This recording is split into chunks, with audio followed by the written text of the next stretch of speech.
The Vinny Eastwood Show is bad news.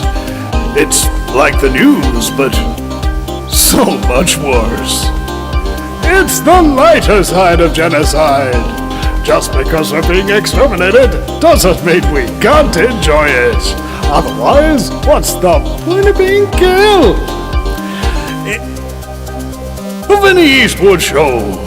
We're the only thing worse than living in a high-tech global police state run by child trafficking Satanists. It's Vinny's jokes.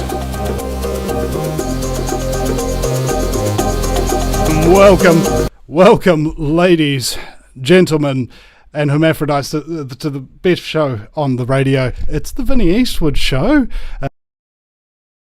Broadcasting live for you all on Twitch, Facebook, and YouTube until they ban me, I guess. Anyway, today's a very special broadcast. We're just kicking it off. It's Friday afternoon here. Billy's got Sabbath coming up, and honestly, there is a good time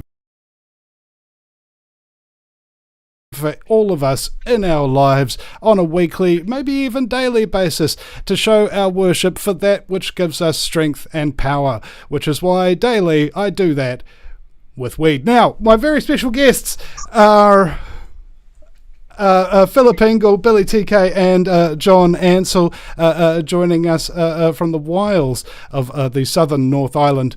You can work that geography out if you must, but it's irrelevant really. He got assaulted, guys, by the New Zealand police, by some Māori activists. There was some gargantuan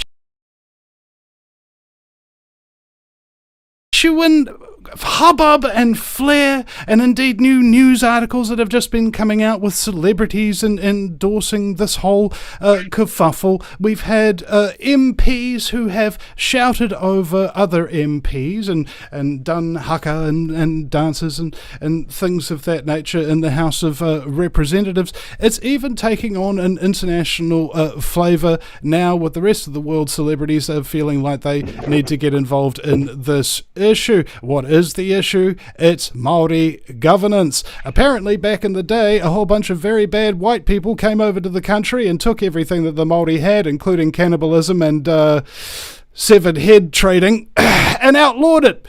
And there's a lot of people who don't want to bring those practices back, but they do want to retain some kind of sovereignty and control over the country. Despite the fact that they are in fact a minority of only 1/6 of the country, they feel in their own way that they want control of the nation itself, regardless of political process, regardless of democratic rights. And this seems to be the issue that has got a whole bunch of people really upset on both sides of the argument, and that's why people need to have what is called a reasoned debate, where you can go through blow by blow, where we can take away emotion out of the debate and just have a look at the evidence. If I'm right and you look at the evidence, you should go, okay, I was wrong. If I'm wrong, you show me the evidence and I will admit I'm wrong. This is how we come to the truth. The truth is singular, inimitable, not contestable. It is what it is, and it isn't what it isn't. And in order to do that and find it, we need to do what the Māori call kōrero, which is talk. So, today we're introducing my guests, the lovely John Ansell, who is a former ad man. And the lovely one. Oh, he's slightly more than lovely, actually, and another one. He's got wordsmithery like an ancient blacksmith honed for 1,000 years. It's unbelievable listening to this guy talk and just come up with stuff. And Billy TK, former blues musician, and became the political hopeful for freedom in New Zealand during the COVID years. And also Philip Engel, who got assaulted while he was carrying a flag. So, guys, thank you very much for joining us today.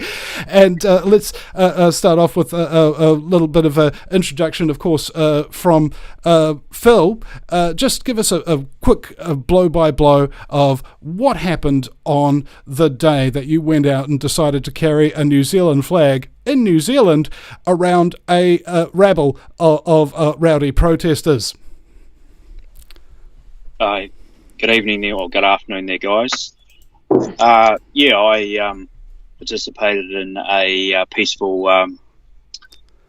hikoi that was advertised, and I complied with the directions that the council had allowed the hikoi to get a consent to come through the township of Masterton. So yes, I joined the hikoi with a New Zealand flag. I joined it up the front and participated, and then it showed true colours that the New Zealand flag was somewhat of a target, and there's pretty clear evidence that I was assaulted 3 times whilst carrying that flag through Chapel Street in Masterton, under the very, very in very clear plain sight of the New Zealand police, and they were not at all interested in assisting me. I was never aggressive. I was never degrading. I gave them no fuel to attack me in any way, shape or form. I eventually lost the flag, but continued on in front of the hikoi, assisting with providing valid information that their hikoi was not the real truth about what actually was happening. And then that progressed to the hikoi leaders encouraging the acting police officer who was in charge to take exception to me being part of the hikoi. I knew that the Maori wardens who were partaking and guiding the hikoi, I knew they couldn't in any way touch me. Many threats, but they instructed the police officer to follow through to remove me. In the first instance, when I knew that he was serious, was when he pushed me and put his hands around my throat. And you'll see that at the roundabout. And he said I was disturbing the peace. I'd already had the flag stolen off me, and there was no way I was ever going to be able to get hold of that again. And he then tried to bait me in a way that he would have reasonable grounds to arrest me. I most of the length of the street there, I walked backwards, talking to him, instructing him, reminding him of what the hikoi rules were for the day, but he wasn't listening to me. And what he was actually doing was kettling me. If you've been watching since the Melbourne lockdowns, the police have had these tactics where they separate you off, so you've got less and less chance of defending your freedom, your rights. So he was pushing me away, but what I immediately realised is how unfit the New Zealand police are. And he was really struggling to keep up with me walking backwards. And then when I realised he was pushing me further and further, and he was actually not on my side at all, in fact, I felt somewhat of becoming a target pretty quickly. I just stepped around him and ran all the way back to the hikoi and continued on joining in. And then went straight up to the Maori warden and said about the rules that they needed to comply by to bring the hikoi through the township, which was to stay on the left, and all the instructions by the hikoi organisers themselves was the fact that they were to stay on the left, but the sad bit about the instructions was to cause as much disruption as possible. So to block both lanes in our main drag through Masterton, State Highway, that is State Highway 2, through Masterton, because it's not the division by Ngāmata, they effing all blocked it off. So I'm a farmer. There's heaps of farmers around me that have logs going through there, stock. What for? Every single intersection was blocked by police. So they all were witnessing what was happening, and they were just there at traffic control. They didn't have to be, we could have had traffic control there if they really wanted to, but they had the New Zealand police. And so I went back and pointed that pretty clearly out to the Maori warden. And ironically, if you look at the writing on the van that he was driving, it said control vehicle or something like that. So like military style. And I was sort of like, in my head, what? This is like orchestrated. This is unusual. But my tipping point, guys, was the fact that I read the post to the Makora College that they were requiring the students to partake in the hikoi, and I didn't know at the time, but they were to perform quite a substantial haka. So that was my biggest frustration, that kids were removed from a Monday morning college for those kids, to be honest, and partake in an adult's conversation. So I actually so the police officer needed to get some grounds. So he kept saying that you're just disturbing the peace, and well, no, I was participating. But to upgrade it, he needed me to do something in a way that he would have some power. And I was trying to reason with him, say that, well, you start communicating back to the station and start calling up some of your seniors. I started dropping names, and I said, because where you're going with this, my friend, you're going to be in a lot of trouble, because I've been assaulted. You guys have all witnessed that.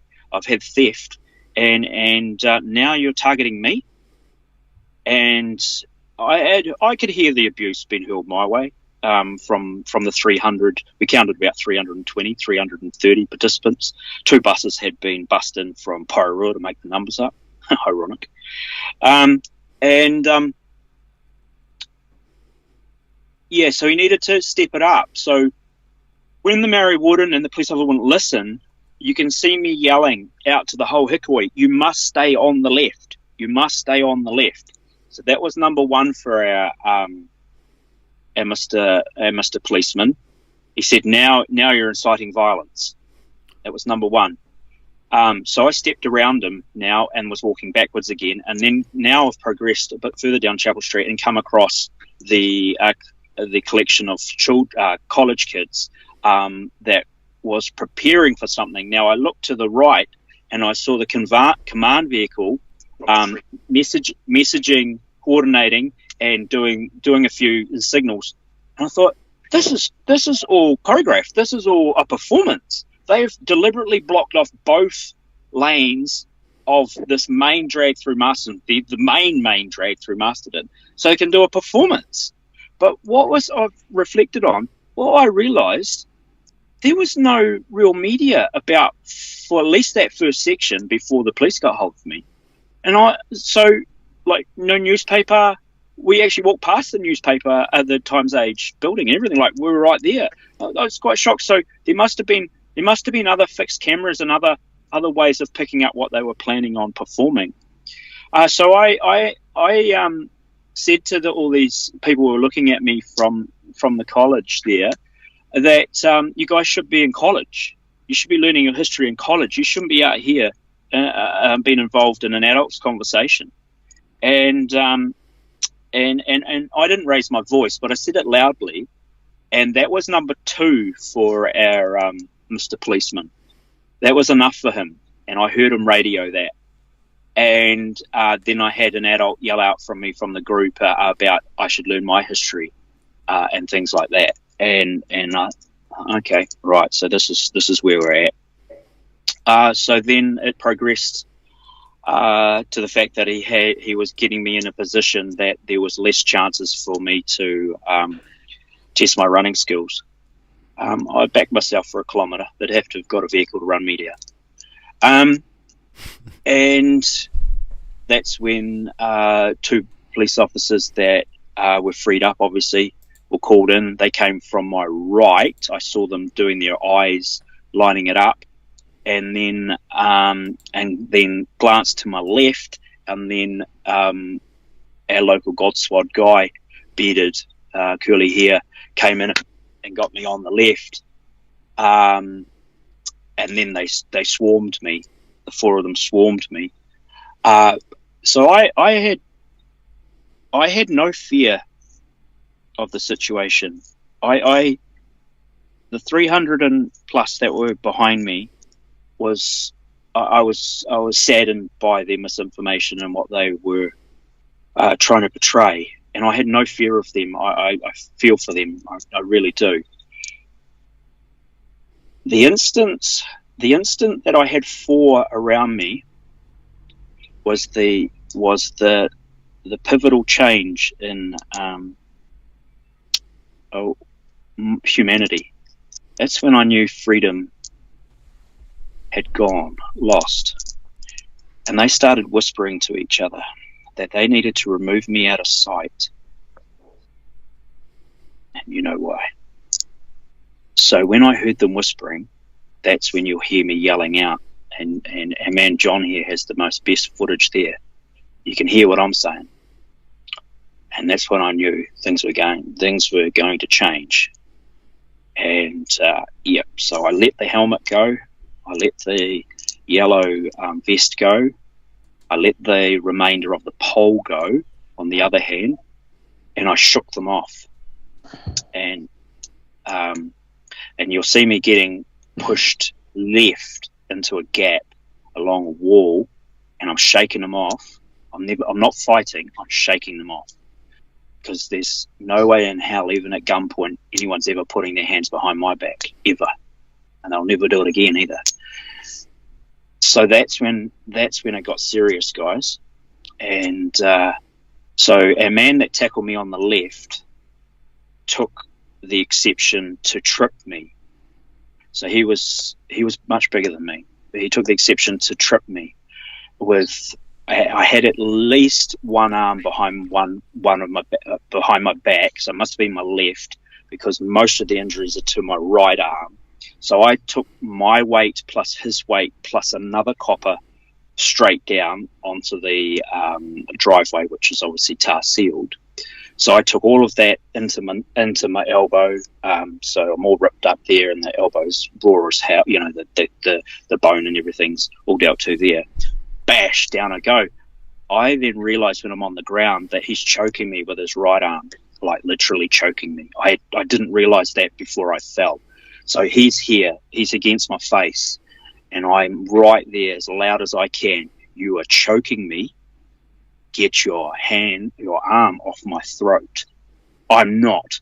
You're fucking choking me. Sorry about the swearing. You're choking me.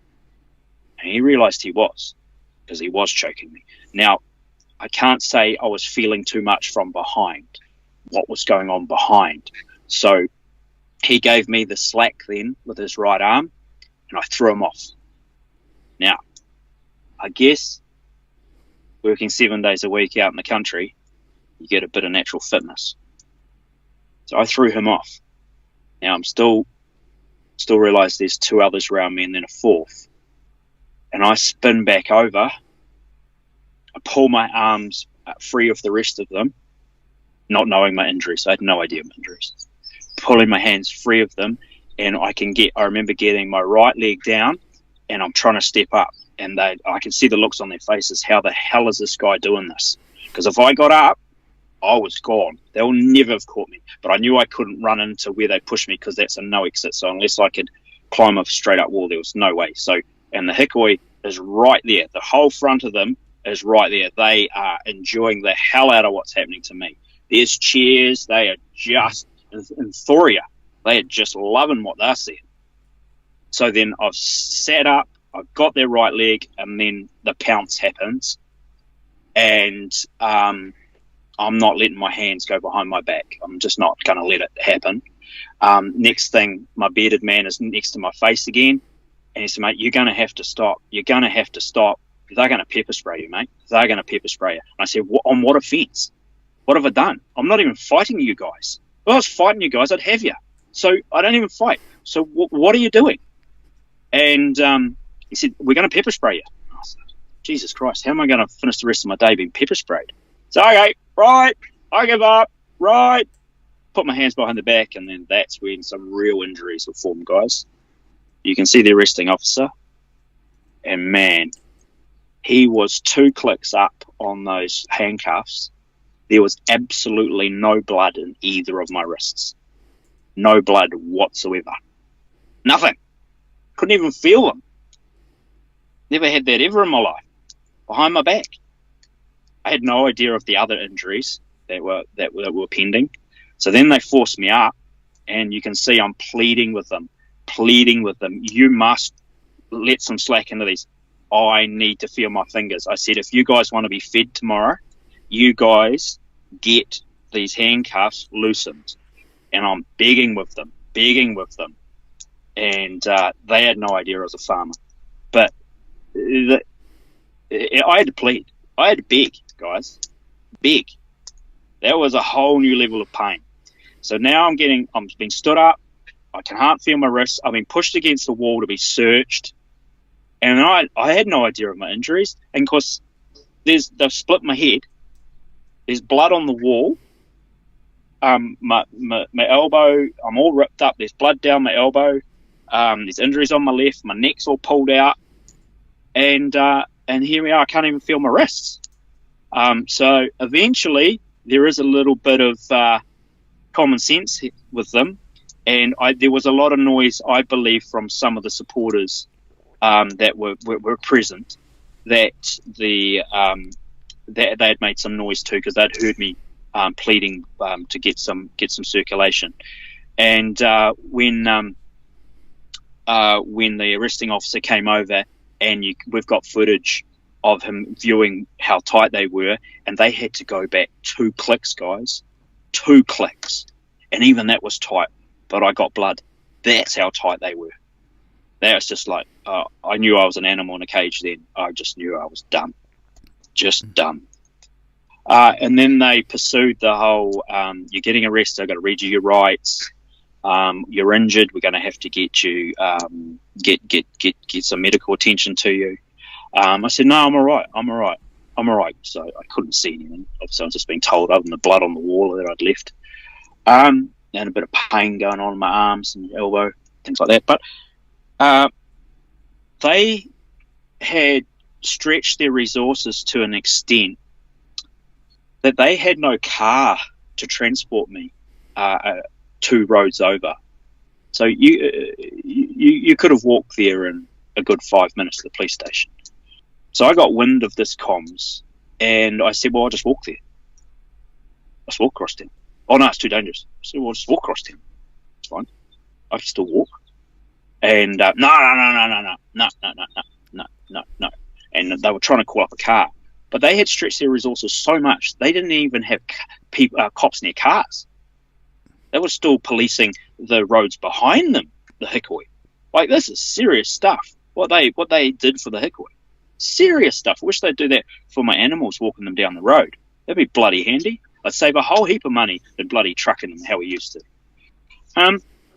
And now Mr.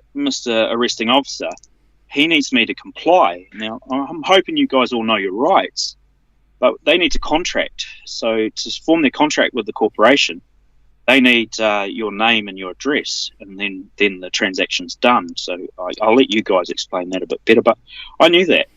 And I gave them nothing. So read my rights. They're in my ear saying, you got to give me details, who you are, and then we'll progress. And I said no. But what had happened was 2 or 3 guys had called out my nickname, which is Phil. So the arresting officer wrote in his exercise book, Phil, but that's all he had.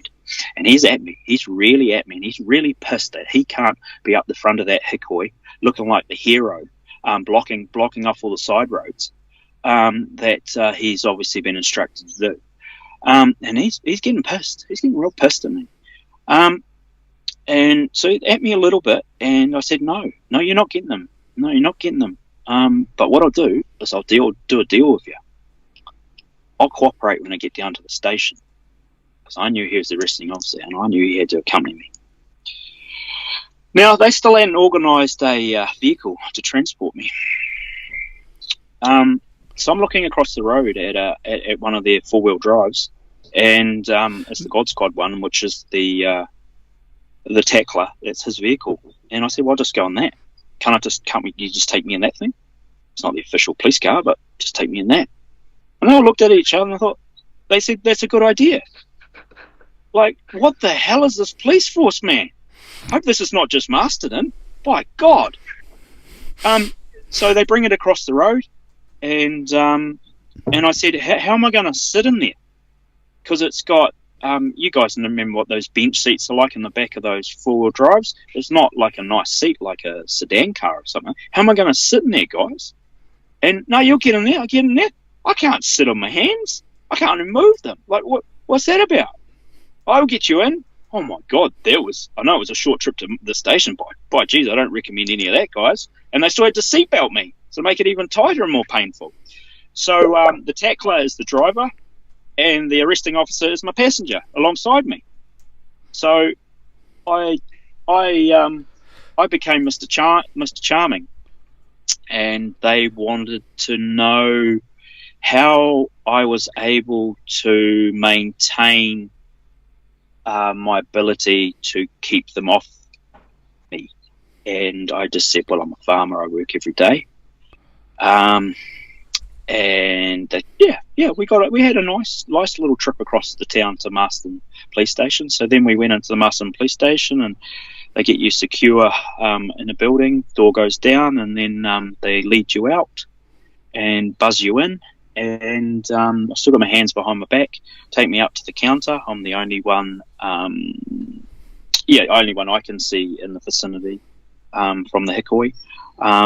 There is 2, 3, 4, 5, 6 police officers in there waiting for me. 2 of which were out in they had tackled me, and the other 4 were waiting at the station. I knew a few of them, and he's now pursuing me for my details. And I said, well, there was a deal, wasn't there? And yes, there was, he said. And I said, well, I'll comply, but you still got to take these handcuffs off, because I had no idea there was footage of who the arresting officer was. So I didn't know who had those cuffs. So I had no idea who had inflicted all that pain. So I waited, and I said, we got to take the cuffs off. I'm not going to give you any details and so he removed the cuffs, and then he put them in his pocket. He said, I'm in a bit of a hurry. I've got to get back to the Hikoi. And I said, well, I'll honour my deal as an honourable man. And I handed over my details, and then I put my hand out, and I shook his hand. And his words were, you did well, and you're very strong. And now they're asked. We're just going to have to stop it there for a moment, and we'll come back to that, because we only have Billy for another 23 minutes. Sorry, Billy. Yeah. Well, it's when you get traumatized like that, your brain goes on record. You remember everything. You remember when we got arrested, Billy? You remember every second of it. You know, you could tail it back in long form, like in a court or something like that. It's just burned into your brain. It's your brain's natural response to trauma. It says, "Remember this? You don't want to go through this again, bro." All right, so Billy, I'd like a little bit of your commentary on this as well, because you told me over the phone that you actually do support the kind of Māori independence movement, at least from the He Whakaputanga United Tribes side of thing, but you absolutely abhor the violence of both the protesters and the New Zealand police. Is that correct? Yeah, kia ora brothers, kia ora everybody, kia ora tātou i homa. Yeah, exactly. So first of all, Number one has to be stated, and that is, I don't see ethnicity myself. I see people as who they are, not necessarily what ethnicity they are, and I believe everybody has the right to the village square. Everybody has the right to, under the Bill of Rights Act, to be able to speak and to move freely. We saw those rights, or those points of the New Zealand Bill of Rights Act 1990 absolutely eradicated during the COVID era. but that is meant to be the Bill of Rights is meant to provide the one rule for all scenario for all of us. And so that's the first thing I want to say, is that I don't see race. I don't see any reason why anybody, if they've got no intent of committing violence, should be prohibited from the village square. But it's got to work all the way around. It has to. It must work all the way around. It must work for the people in the hikoi to be able to do that without being molested. It must work for someone like Phil, who's come along with a counter perspective to be able to participate in a way that he can get his view across, right? So I think, I watched that footage very, very closely, and and I consider John a mate as well, and I was horrified by the reaction of some of those Māori that engaged with Phil in assaulting him, and also taking the kata that he was carrying, the flag that he was carrying, which is the New Zealand ensign, which, by the way, I just put a photo of myself in the chat there.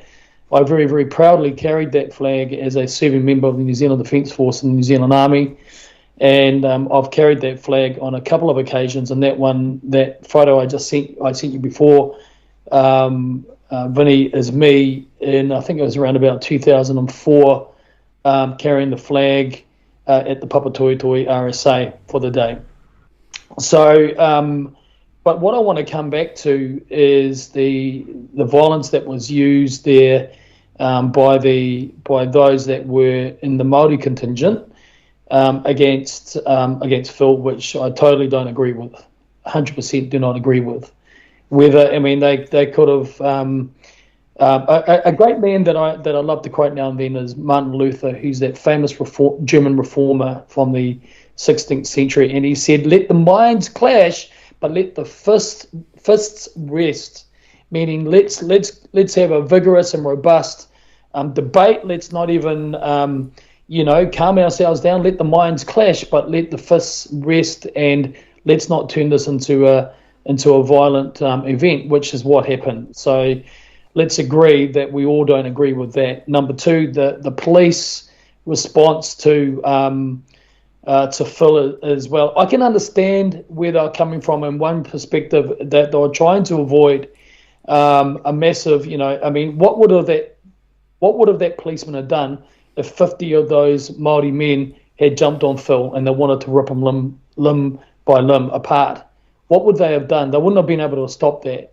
So for the first thing that I'm going to give him some leeway and credit, is that he was trying to prevent potentially Phil getting an absolute beating by some of these hyped up Māori that were on the hikoi there, because they're all hyped up. I've seen that footage and I've examined it very, very closely. But we also must realise that we are still in a woke society in New Zealand. So if you read stuff.com.nz, you'll see that they've got, they're celebrating the hikoi. They're celebrating the fact that it's against this conservative, meant to be right-leaning government, the theatrics of stuff saying this is a great thing and all that. Well, they didn't consider it a great thing when you had conservative or right-leaning so-called nationalists campaigning and marching in Parliament. They didn't consider that to be a great thing to celebrate. Why? Because, from a principle and ideological point of view, we were completely the opposite to where stuff is coming from. So we're still there. The government's changed, nothing's changed. Wokeism is strong and alive. The police haven't changed. They won't change even with this government. They won't change with the new commissioner. He's as woke as Costa. By the looks, he was the number 2 in the COVID-19 response measures management, which means he would have been responsible for all of the arrests at as the senior policeman. He would have been responsible for overseeing the operational managers that handled the Parliament protests. So that's not going to change. So unfortunately, Phil's a victim of wokeism, and also appearing to be doing the right thing and protecting, culturalism and Māori issues. So, what they did as well is that I actually thought for a good portion of that he actually gave Phil a fairly long ride before he actually got to clamping down on him. If that had been the police when I was in Monaco, we would have pounced on him immediately and got him out of there. We would have done that real quick. And so he actually let that go a lot longer than I thought they would have. So I thought, okay, but when they finally got to him, that's when more deviousness sort of came out from their part, where they didn't want to be captured, taking this troublemaker, so-called Phil, and preventing his expression of Bill of Rights, and they didn't want to be filmed doing that and handcuffing him and then notching up the cuffs on him two notches up than what they should have, and they didn't want to do that, and so out came another expression of what concerns me really, because the police, if they're policing the right way, if they're effecting an arrest, they should be able to do it filmed by anybody and in the public. There should never be any reason for a policeman arresting someone to do something in private. And one thing I will say, in the way that I was arrested, and believe me, I'm not justifying my arrest or your arrest, Vinny, but they were they were deeply respectful for me. For example, they didn't put my hands behind me. They allowed me to have my hands cuffed in the front, and they allowed me to film all the way through it, right up until the moment I got thrown in the paddy wagon, which is again unusual.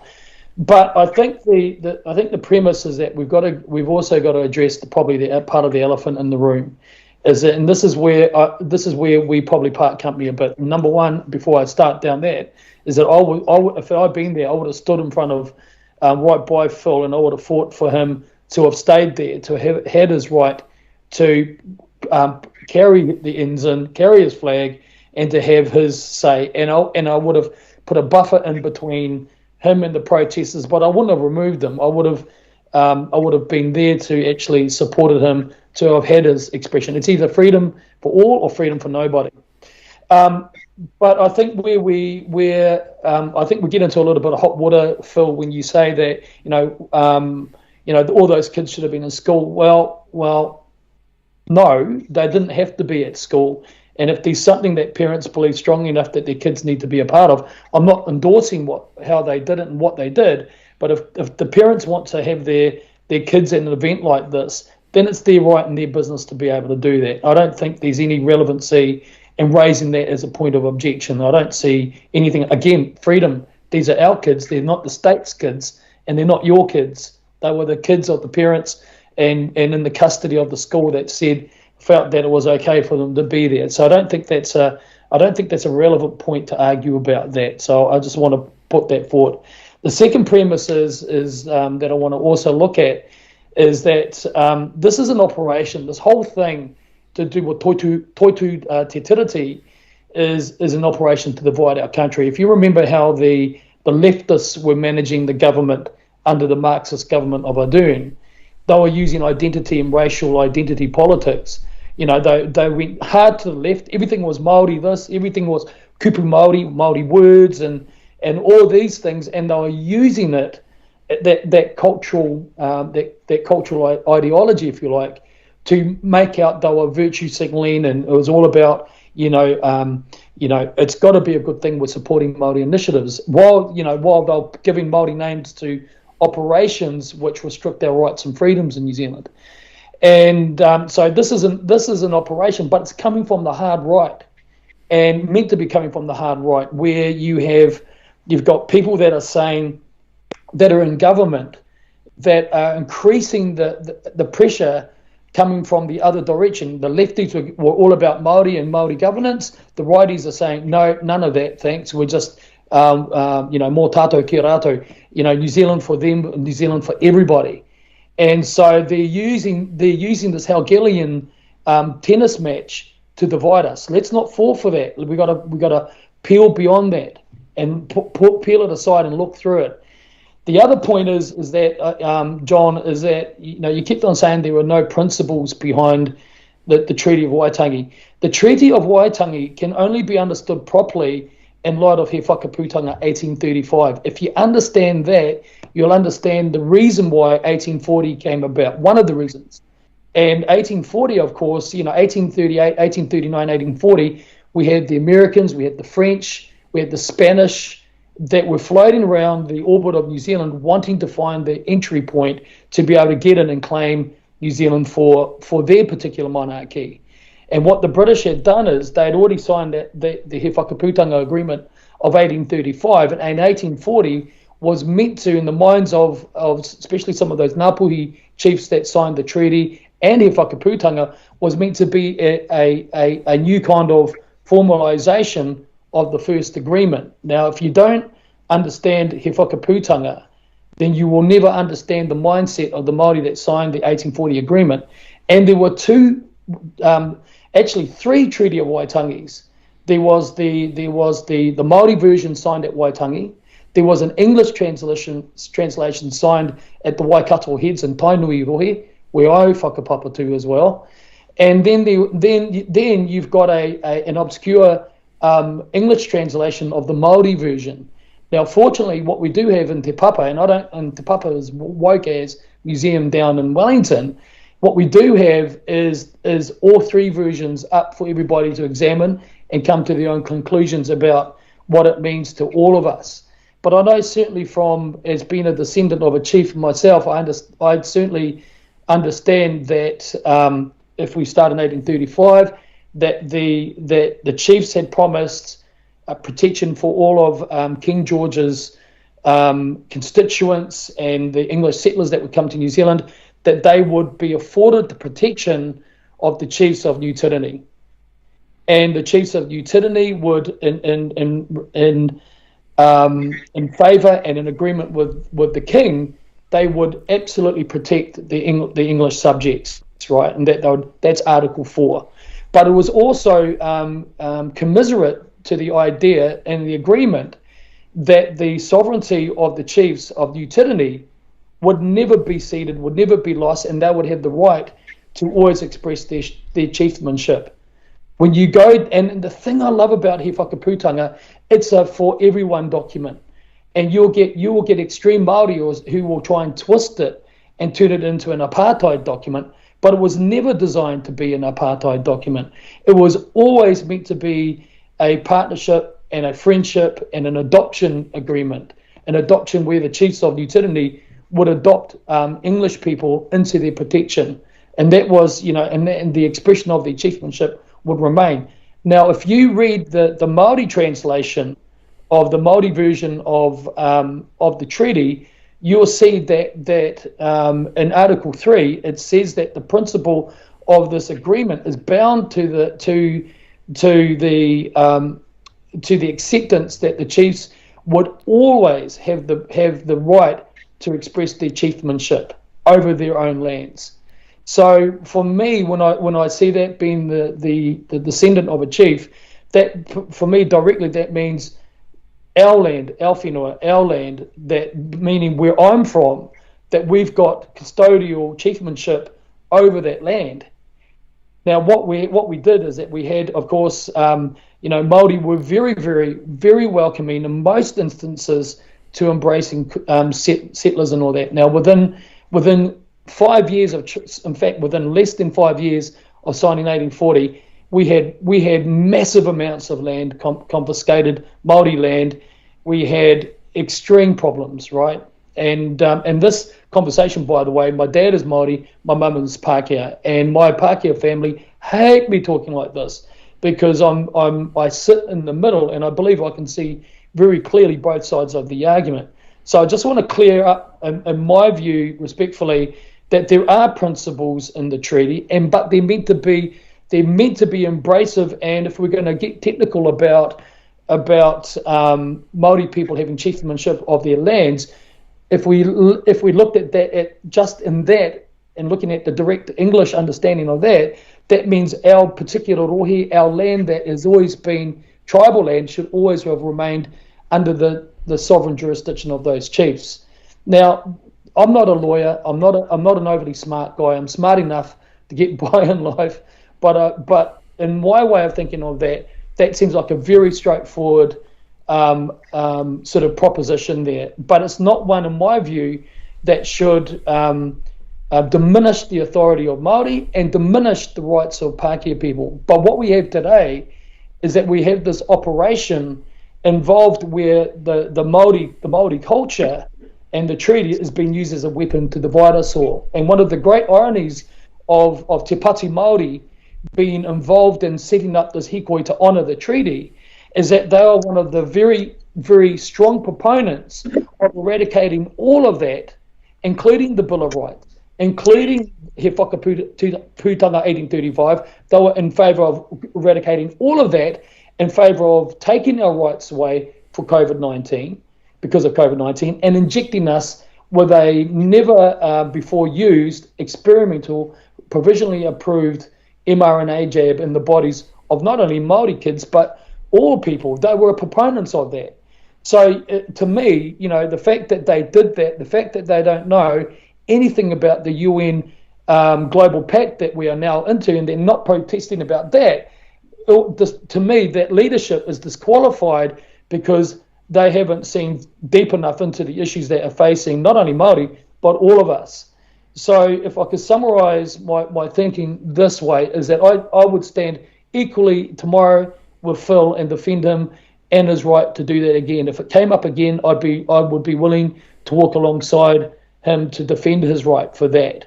Absolutely. But on the other side of that, I'd like to also invite that there be some openness to try and understand what I just said, in understanding the background to the treaty and to He Whakaputanga. That's what this is here. I didn't wear this today for this purpose. I've been wearing it all day, and it just happened to be the closest shirt I was wearing this morning. But certainly, I was sickened by what I saw the other day, Phil, that happened to you, the way that you were treated.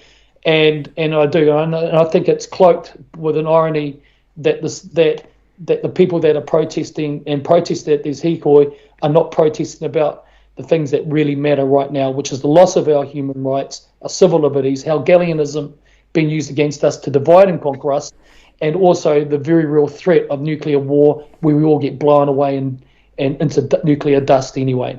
So those are my thoughts there. I hope that seems as open and friendly as I can make those points there, J.A. Indeed. There was once a man... Yeah, and I'll have a very long reply. Yes, we will. And just before we do that, ladies and gentlemen, there was once a man who was an arsonist, and he was burning down a house. Outside the front of the house he stood, and as the police held a gun on him, he wouldn't surrender, so they shot him. He got shot, ran back into the burning house, and then an air conditioning unit fell on him. What killed him? COVID-19. Now, we are... Climate change. Climate change might have been even funnier, I think. Okay, so rebuttal time, Johnny boy, if you will. I was thinking everybody needs to take a little bit of a quick break or something of that nature. I want Billy to hear this. You go for it. I want Billy to hear at least some of this. Is that all right? Yes. Yeah. Got to go. Yeah, of course. Yeah. I mean, we got on, Billy, over the I'm very delicate with my terminology, over the premeditated state mass vax murder pandemic. You and I are as one, Billy, and on this we are as two. Yes. Because I want to address all of those things. In fact, I can make an effort. I can make an attempt to do that, issue by issue. But what I really think is, if you have to go, what I really want to see is an online debating platform where we debate every issue in a proper contest of ideas, point by point, side by side, column by column, no swearing, no mocking. We have out every disagreement that we have. All 8 billion of us disagree because we're all slightly to very different people. This is my hope for the world, is we will do this from the earliest days of school. This is how grown-ups debate. So that's what I really am working towards. But taking this issue, a whole heap of things you said. Now, He Whakaputanga, you say, is a partnership where Maori run everything. and you say that it was the chief's idea, or you imply it was James Busby's idea to keep out the French, to get a bunch of chiefs together. They were not the United Tribes of New Zealand. They were the very disunited tribes of the northern part of New Zealand, north of Thames. Finally, a Hawke's Bay chief joined up, and also the future king 20 years later from Waikato, from Tainui. There was a clause in it that said that the southern tribes, we invite the southern tribes to bury the hatchet, but not that way, and join up. They didn't. Some liar, who was actually a white man, said that the southern tribes referred to the nations of the northern hemisphere because the maps of the day were upside down. That's the biggest single lie I've ever heard in my life. This is a sort of enlargements that we've had about the Hei Wakaputanga. What is also ignored is that the chiefs could not even keep their, I think, Clause 3, or was it Clause 2, agreement to meet every year at Waitangi every autumn to make laws. They preferred to go on making wars. At this point, one of the women, who are the great traitors of New Zealand, Antoinette James, said, yes, against the British. I said, no, Antoinette, against each other, which is that they've been doing for 30 years. So they don't like being opposed because they just expect to get away with a tissue of lies. Next thing. Let's have a look. I've got very scrappy writing here. Principles. Well, I don't know. Maybe there are principles. Maybe they're in invisible ink. Or on the back. They're the only two ways I think there are any principles in that issue of the treaty. The third treaty, yes, there was of course, the Maori Treaty, which I and others like Martin Dutre argue was the legitimate treaty, was the one.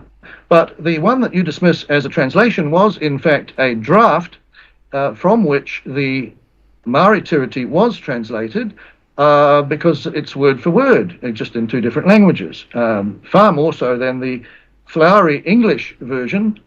This is all in a book by Martin Dutre. The great Pakeha historian who was given a damehood, just the way all traitors are. Dame Claudia Orange wrote precisely no words about the Littlewood document. Martin Dutre wrote roughly 27,000, I think, explaining in minute detail all about that document, which I can't really effectively summarize here. But clearly the treaty, that version said that the treaty was with all the people of New Zealand. So we can have an argument about who constituted all the people of New Zealand, given that there were 2,000 what you might call white people. That sounds like a racist term, doesn't it, to say white people, but they were from England and Germany and others. 70,000 Maori or so. So, you know, that's a legitimate thing to put to our test. What we've been going through really is a charm offensive where Maori are quite happy to remain peaceful as long as the whites capitulate and give them 1/6 of the population the country for free. Billy stands for that and has just said so. The man that interviewed me on Arrow FM Wairarapa also said that in so many words, when we run New Zealand. You know, I've been predicting since 2016 that New Zealand would be a People's Republic of Aotearoa New Zimbabwe by 2025. That's why I turned up at the Hikoi to support Phil. I could see not just a protest against a treaty principles bill, I could see the takeover of my country. I think that's what Phil could see, which made him do that. I think he is an outstanding example of the kind of New Zealander who went to war and won a VC, possibly a double VC, Phil, but for you, because you confronted two gangs, or you were attacked by two gangs, you emerged fearless and unbowed, somewhat injured. The Maori violent minority, as it turned out, and the police constabullies, who are even more dangerous to you. So those are two gangs that we need to stand up to in this country if we're going to keep this country. We've got to stand up to the lies. What the strategy is to project disinformation every which way. If it's not opposed, it becomes embedded in conventional thought. That's what the so-called principles of the treaty, which were invented by the communist former Prime Minister Geoffrey Palmer. I have no problem using that word because I'm using it in the bullying sense, and there's so many forms of bullying these days. And one of them is just to inject words into the stream, and nobody objects, so they become conventional orthodoxy, like the fact that there are treaties, principles in the treaty which confer all sorts of rights upon the sacred sixth. And that is not fair. That is not fair. And that, I think, is what motivates people like me to be abused for 20 years.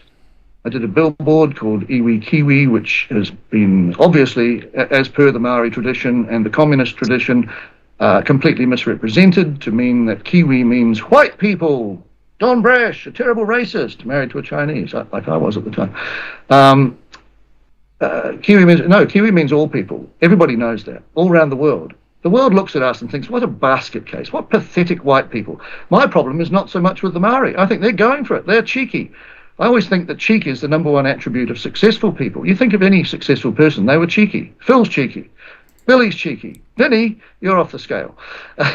and so cheek is a big thing, and Maori are cheeky, and they reckon they've got such weak, white, wet, woke women mainly, and wet men who are giving them a free country, and they're going for it, man. And I don't blame them. My problem is with the whites, letting them have it. So we have a model here of Phil,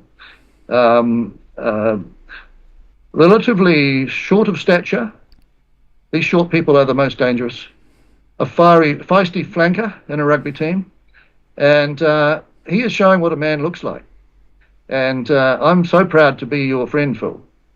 You are abnormal. You are not normal. You are, in this cowardly country, you stand out. And you deserve whatever good things happen as a result of the bad things that have happened. But we've got to have that debate. You should not be have a problem with that, Billy. Have this debate of test the evidence. You're nodding. Good. I've reached agreement with people on this. I've reached agreement with Maori people, with Labour people. Let's have that. You'll be confident of winning. I'd be confident. But if we are proved wrong, well, I think we have to show some humility. Whichever one of us, I've been proved wrong before. It's part of how we resolve things between the 8 billion people. We should have a proper test. We might learn something. I might learn something about what you're saying. I don't claim to know everything. I've studied the history for 20 years. I think I know quite a bit, but hey, you might introduce new things that I've never heard of. What am I going to do? Am I going to be humble enough to admit, and are you? And this is what we should do. This is the only way, I think, that we can stop arguing. The whole species. This is really the whole species. You know, the Israelis, Palestinians, etc., etc., etc. Can we just set down the facts? And that'd be a huge achievement, I think. I think I've run out of gas for a while. No, you've done well there, Jay. Thanks for sticking around, Billy. No, you've done well. You've done well there. You've articulated your point. But one other thing. I think I've got a little bit more time. The thing that is conveniently left out is the Koimarama Conference of 1860, where the broadest range of chiefs ever assembled, from the top of the north to the bottom of the south, assembled in what is now an Auckland suburb, but was then just a big long sort of like shed built for the purpose. And they gave the most effusive speeches, these chiefs. 20 of them were Ngāpuhi, whose descendants now say that they didn't cede sovereignty. Well, those guys thought they did. And they ratified that treaty, and they made 477 references to the word Queen. I counted them, and some of them were from the governor, to be fair, and his assistant, but most of them were from the chiefs, and I think all of them were respectful and giving thanks for the Queen's sovereignty and not having to live under the threat of war and cannibalism and slavery and violence and all of those things that had been the way for hundreds of years. Now we had a thing called British law. We also had a thing called Christianity, Billy. I'm not a Christian. I don't like mind control, but that's how I saw it from an early age. But I give full thanks to those white men in black frocks when they came in, and also to the chiefs who eventually listened. It was very humbling. There's another conference, which I call the Kerikeri Conference, as a sort of bookend to the Koimarama. That was 1825, I think. Hongi Hika was there. All the hardest-hearted chiefs, as he said he was, as you would be if you'd grown up from birth to fight. the whites would start officially fighting from military school. The Maori people started from birth. Such was the risk of attack, and they were talking about, we know you don't like us, eating people and all that. And we know you want us to put down our weapons. And the missionaries were saying, yes, please don't go on another raid. I know you've got all the guns and you'll probably win, but one day you might be. And they genuinely seemed to love them. And the Maori chiefs genuinely seemed appreciative. And I actually started to sympathize with them. I thought, this is like an AA meeting. I mean, I like chocolate a bit too much. Other people like alcohol a bit too much, or smoke too much. And Maori, and I don't say this disparagingly, but, the human flesh at that stage. But one by one, those chiefs turned. And I've got great admiration for people who have had a very hard life, much harder than mine, and turned themselves round. And one by one, those chiefs started to go the way of that guy in the book, Jesus. One of the Tehuhus wanted to go on a raid to beat up some Wanganui tribe. One by one, his mates, who he was counting on, said, "No, sorry, we're Christians now." "You're what? What about you?" "Yeah, I am too." So, that was a good influence. It was before colonization. That was Christianization. So these were the things that the chiefs at the Kaimārama conference were giving thanks for. So that has to be factored into our two-sided debate as well. And the foremost chief was none other than the son of Te Rauparaha. Say no more. He was converted to Christianity. I think here endeth my rave, and thank you very much. No, that's cool. No, I appreciate, J.O., I do appreciate that. I think just before, because I do have to go in a minute, just a very, very quick response. Yes, I'd love to have that debate with you, because I do think you've got some things wrong. Secondly, and I mean that deeply respectfully. Number two, what I do see also is, and I've become sensitive to throughout the years with my beautiful Pākehā whānau when I talk about these issues, is that they're coming from a hardcore European perspective. They're something like fourth or fifth generation Pākehā people of French and Irish descent on one side, Irish on one side and French on the other. Our French grandparents came here via Australia early in the 1900s, but the Irish side earlier than that. And they carry that same feel that you're expressing right now and they're good people. There's nothing wrong with them. They're good, beautiful people, just like I think you are too, John. But there's a whole lot of inbuilt fear about this, about understanding it, and where if some of the claims are made by Māori, or at least the basic claims that Māori are saying that are in the treaty that need to be adopted, they feel that there's going to be a huge loss there, and a huge amount of fear is exposed, and all they feel is at risk and exposed. And I do understand that. There was a document that Labour was pushing called He Puapua. Now, He Puapua is a complete rip-off. It is an apartheid document, but it's almost like a fabricated knockoff of this one, of He Whakaputanga. And it's almost got an implication there that unless you have a certain amount of Māori blood in you, then you may not qualify. And I've been to Hui myself, where I've definitely felt, because I might be the only one there with European blood in me, that I'm not enough Māori. So I've been through the other side of that myself. But I just want to finish on this, is that I absolutely believe this is an operation. I do. I think this is an operation I think you're right. I think republicanism, she said it herself. Ardern said it, that within her lifetime she expects to see New Zealand become a republic.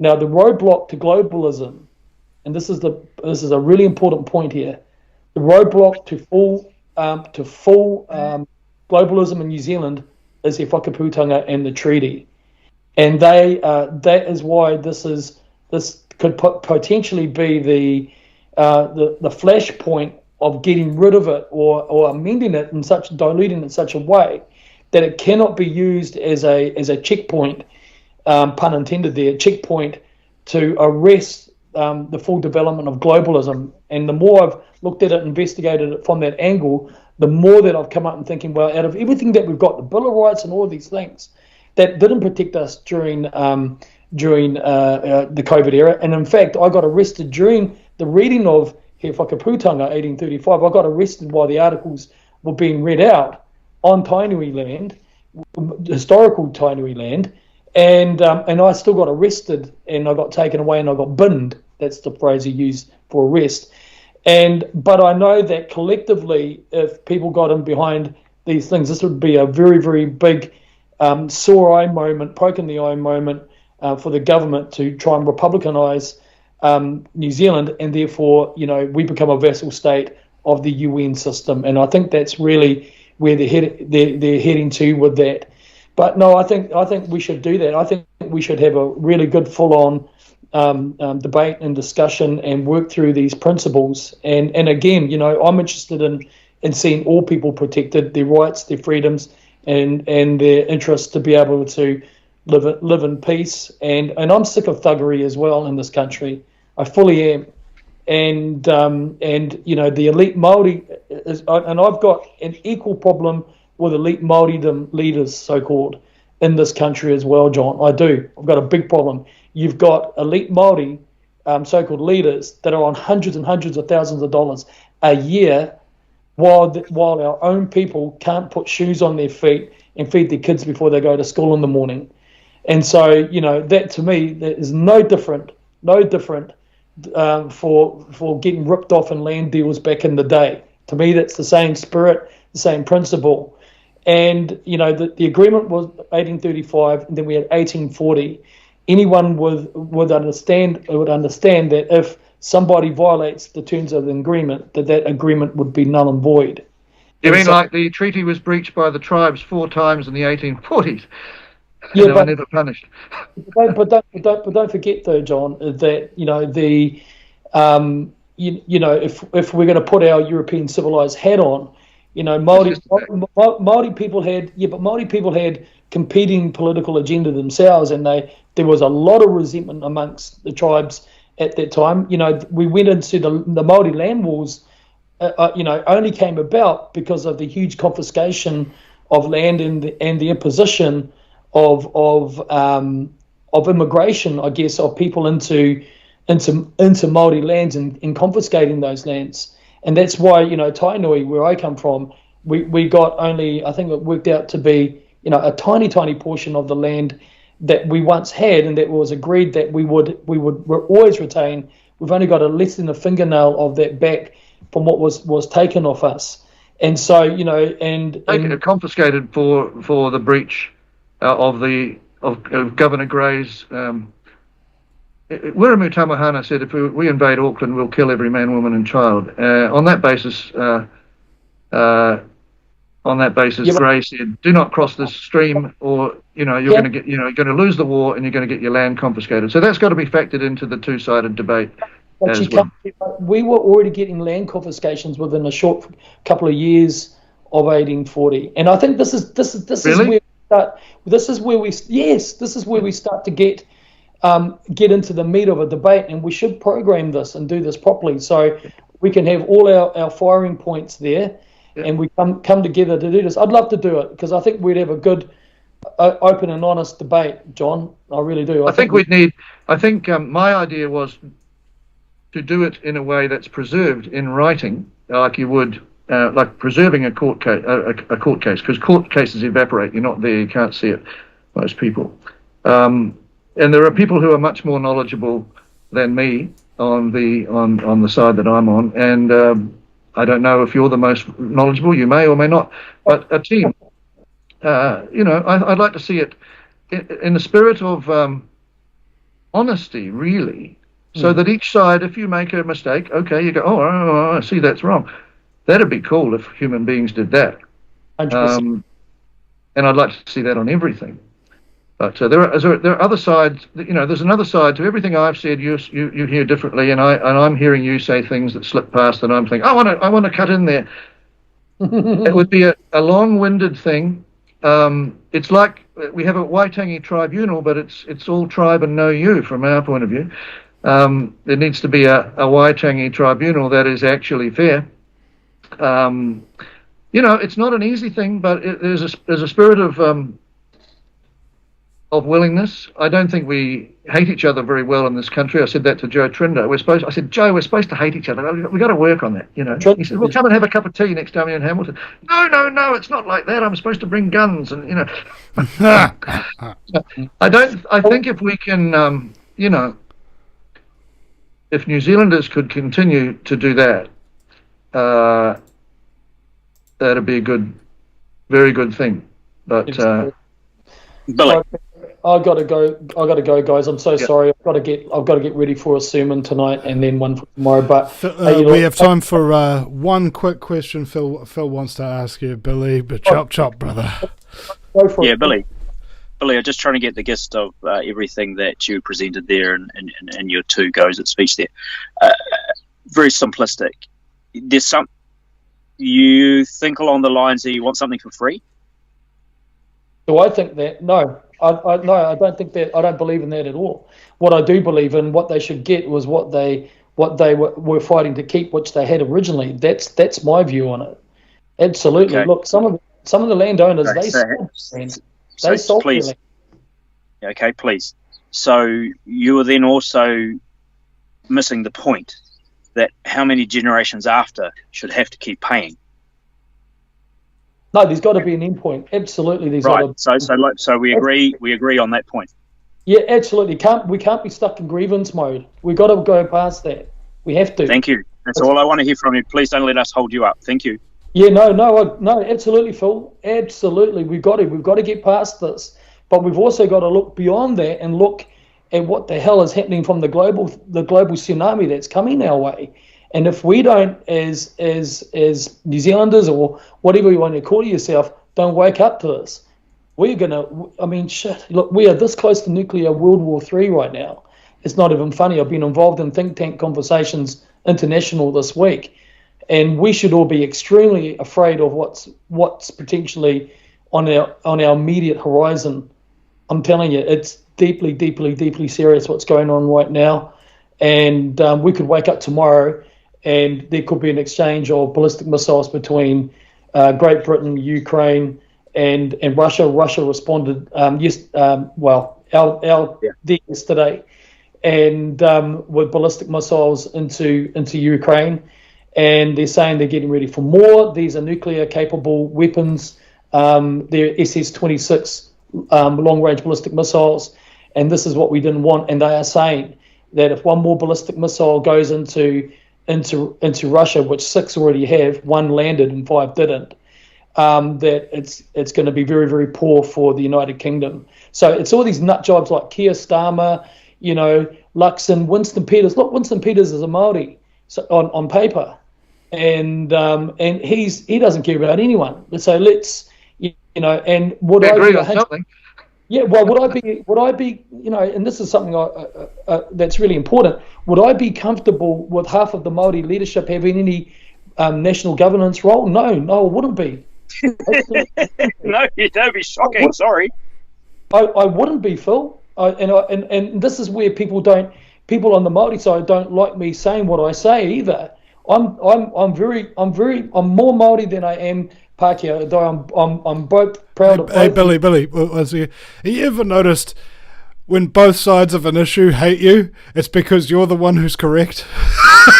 I know that some Māori will look at me and say, gee, I'm diluted, but I'm not. I'm seeing it clear. I believe I can see it clearly for both sides. I've got parents of both heritages, and I care for people in general. I don't care. I really don't care. But also, in all my travels around the world, working with the Canadians and the American First Nations and that, I've never seen justice being arrived at when the traditional rights of people are dismissed so frivolently as they may have been. But what we've seen, though, we've seen a cottage industry develop on the so-called treaty basis of Toitū Te Treaty. We've seen that for years and years now, and there's a whole bunch of fat cats milking it. And I think that's one of the things that is a grievance to all of us here today. Not just me, but to all of us. Yes. All Do right. you believe in democracy, Billy? No, actually, I don't. I believe in freedom, and I believe in civil that's not the question. rights. No. But democracy. This is the thing: is that democracy is another version for collectivism in some respect. Yeah. But I used to say I believe in democracy, and you say we fight for democracy, but it's when we say that the bulk, the collective, have greater rights than the individual to be able to choose how they live. And I don't agree with that. I believe that everybody has the right to live in peace without government overreach, without anyone overreaching. Well, do you think we should have a vote? Do you think does it have any bearing? No, start again. So we want to call the country something. Who do you ask? A minority, or do you have a vote on the whole thing? Do you ask the public? Do you trust the public? You put your case, everyone puts their case, you have a vote. That sort of thing. That's what I mean by democracy. Do you believe in voting? Yeah, Because not all Maori technically, John, not all Maori believe in other. Technically, John, what you're Yeah, talking but- about is not democracy, but direct democracy, which is something. I suppose I am. Yeah. Yeah, which is Voting. something Calvin helped to implement in the Solomon Islands, named after King Solomon because of the amount of gold that they found there. And they obtained their freedom and very good credit card rates, way better than we've got in New Zealand, by taking a book of matches to their parliament. Every single person, one book of matches. It wasn't illegal to carry a book of matches, and then they all threw it at parliament, and it lit up like a house on fire. So there we go. This my family. Sorry, that is democracy, ladies and gentlemen, directly. All right, so thank you, Billy. Off to prepare his sermon for the noble savages that are left in New Zealand that have not yet converted to our Lord and Saviour, named Jesus. Thank you, Billy. We'll see you soon, mate. Okay, see you guys. Take care. Thanks, Vinny. See ya. Thanks, Jay. Cheers, Jay. mate. See you. Look forward to meeting in person. See you, bro. Cheers, I do. Billy. All right, now, Phil, we were just at the point of your story where they'd taken the handcuffs off and you're in the police station and you're just about to fulfill your agreement with them. If you can continue for us, if that's possible. Sure, no problem at all. Yes, so I complied with how I promised. That's I'm an honourable man, and proceeded in giving over my details. And then the arresting officer has asked what I'm charged with, and he said I've upgraded it from disturbing the peace to inciting violence. He doesn't have time to go and do the paperwork, so as in go back in his office. He has to get back to the Hikoi, but make sure that he remains in a cell until you've done the paperwork, and try and get him into consider getting him into court right now, as in court was in session straight across the road. So that was actually on Monday. So off he toddled after shaking my hand. And then I got to be introduced and to all of the other officers and someone new and someone I'd grown up with, that sort of thing. And then did the whole process and then locked in a cell for a good 3 hours. They knew full well I had to go back to work. Farming never stops. But they also knew that I had mentioned how the Hikoi was pre-planned for the next two towns. And when I gave over my address, my region is the same town as the second Hikoi.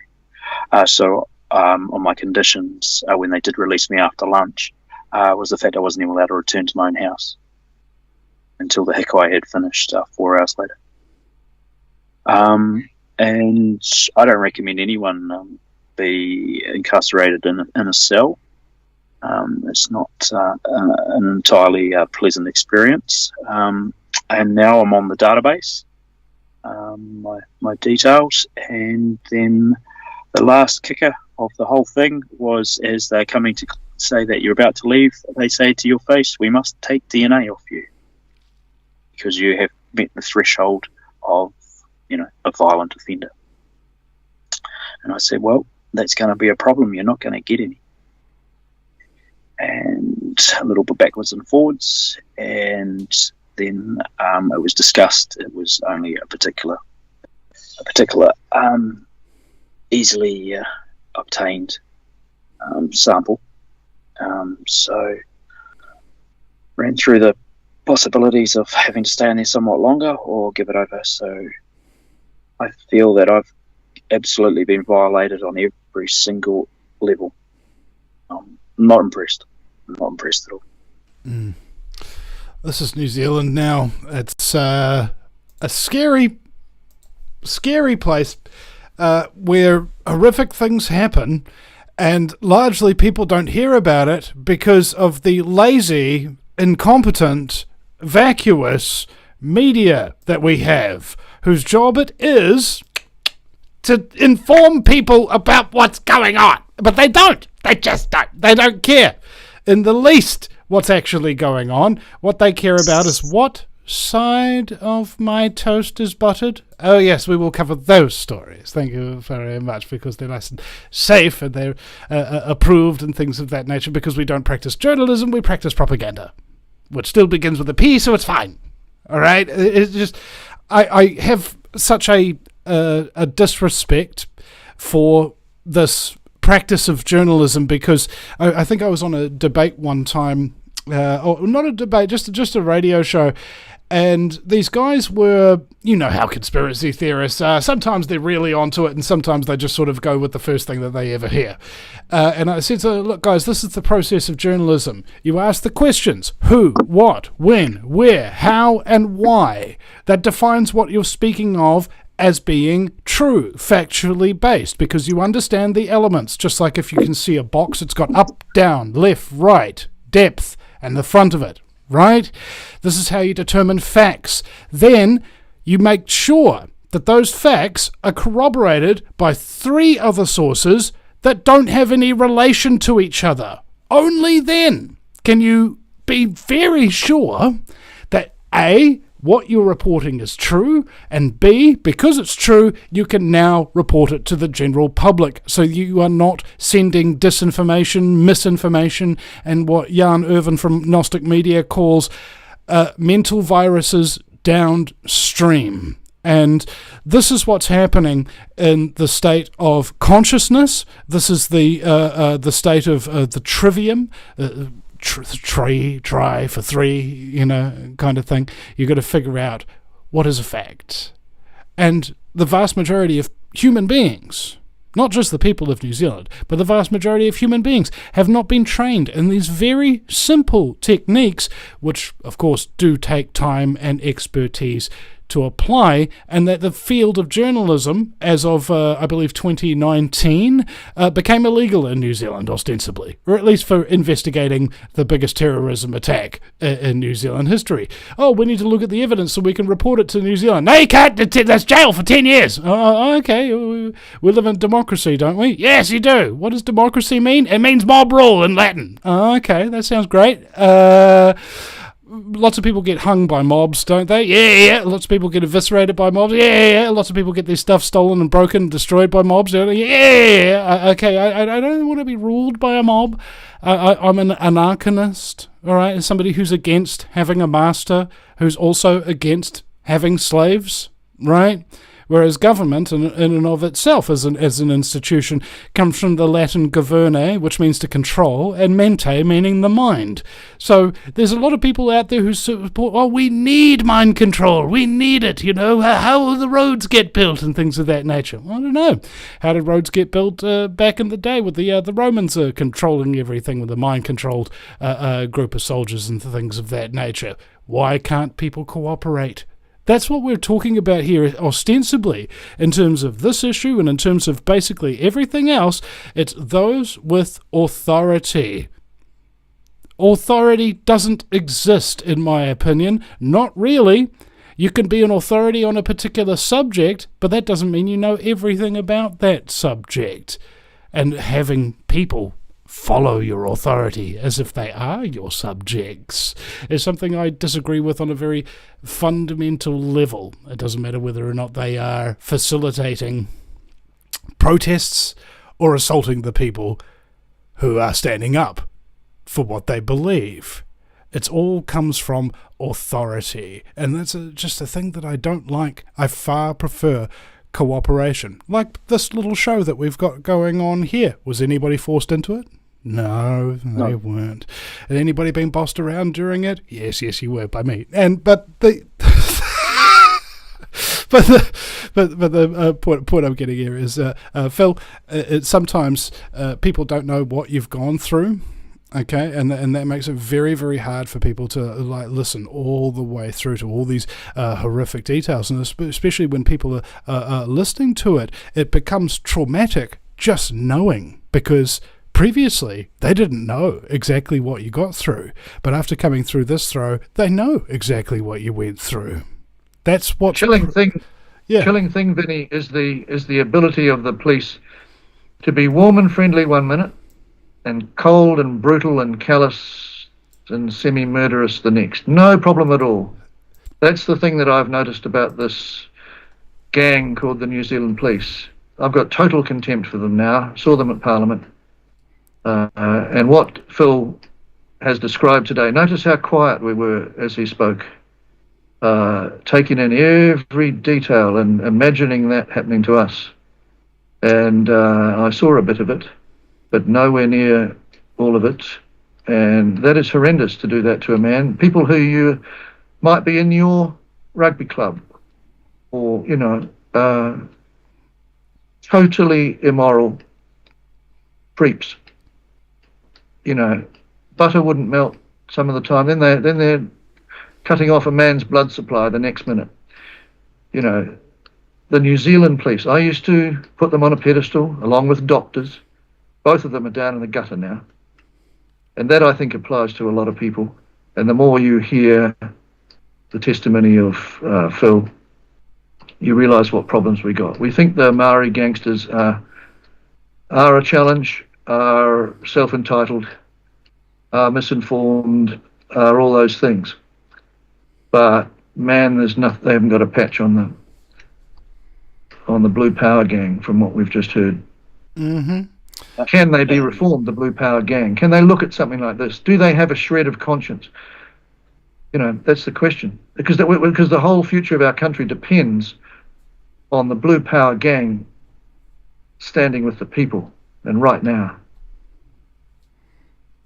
As I told one after the Christchurch massacre, when he came to see if I was one of those white supremacists who did the Christchurch, which was just bullshit.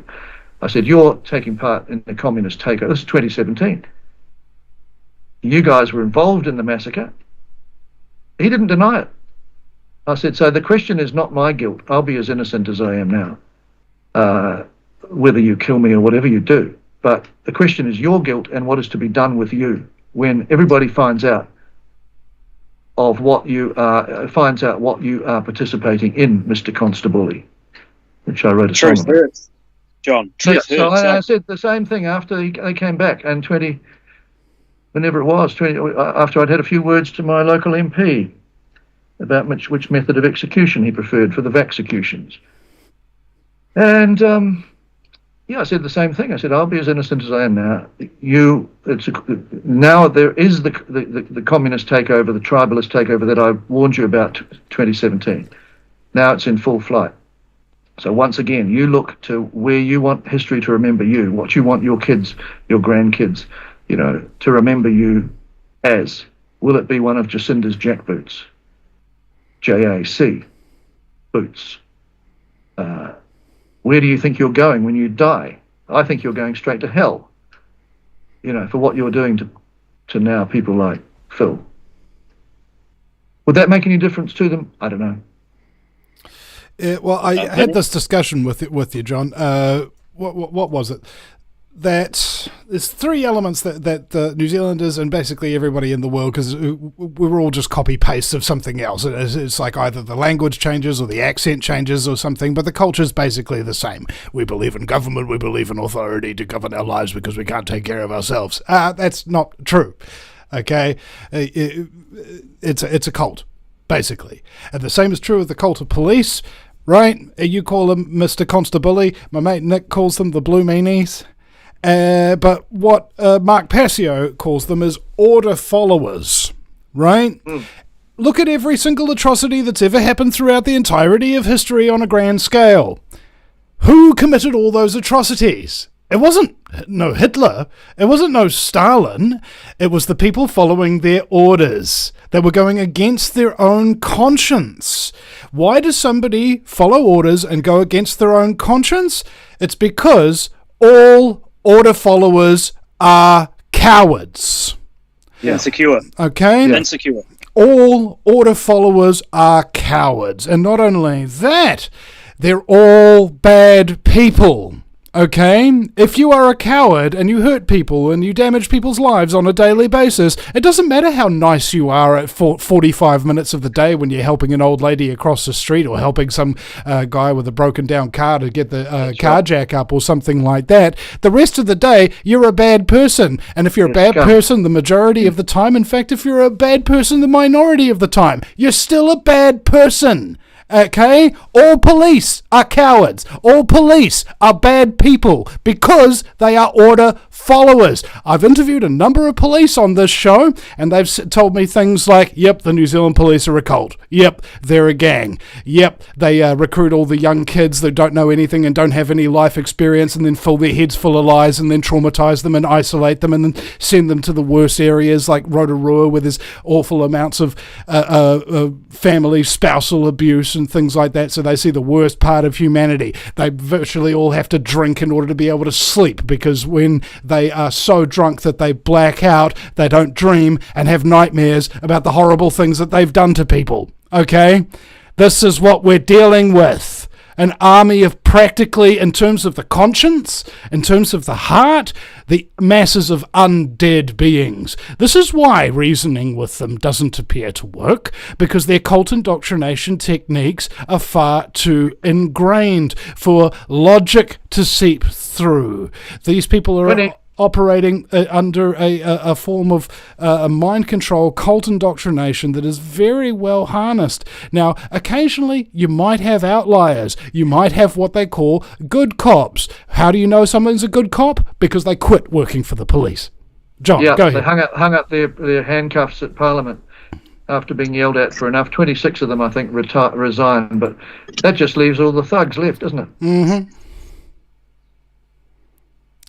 Anyway. So this is the world we live in, ladies and gentlemen. Phil, thank you so much for taking your stand at the time that people actually need somebody to encourage. And you were telling me, John, that there were a bunch of people who are saying that they might come down with you or whatever, and then they piked out for one reason or another, and then popped up afterwards after everything had happened and said, "Oh, good on you, man, good on you, man." Like, oh, it's not the right time, or something of that nature. People keep making frickin' excuses to not do the right thing. Have you ever noticed that? Like, nobody ever makes an excuse to do the right thing, do they? They just go, okay, well, this is what we've got to do, right? It's hard. We've got to turn up at a court case on Monday. I wonder who will be greeting us there. Mm-hmm. But you say to yourself, am I going to do it anyway? Yeah, no matter what. Because we need to stand behind, yeah, beside Phil. But he could face some other challenges from the violent minority, even at his court case, because that's happened before in our crowd. But, it was the same whether to support this man. You've now seen the caliber of the man. He's actually a very kind man. He made... There were a few of us who hate Christmas because we've lost our families. Phil scooped us up and made us Christmas dinner at his place. He's a very practical man in various ways. This is the caliber. He's not just a sort of tough, ultra tough. He's got a soft side, very soft side, and so this is a very unusual. So have you, Vinny? You've also made me dinner. But this guy here, this tough farmer guy. He's not just He's not all tough.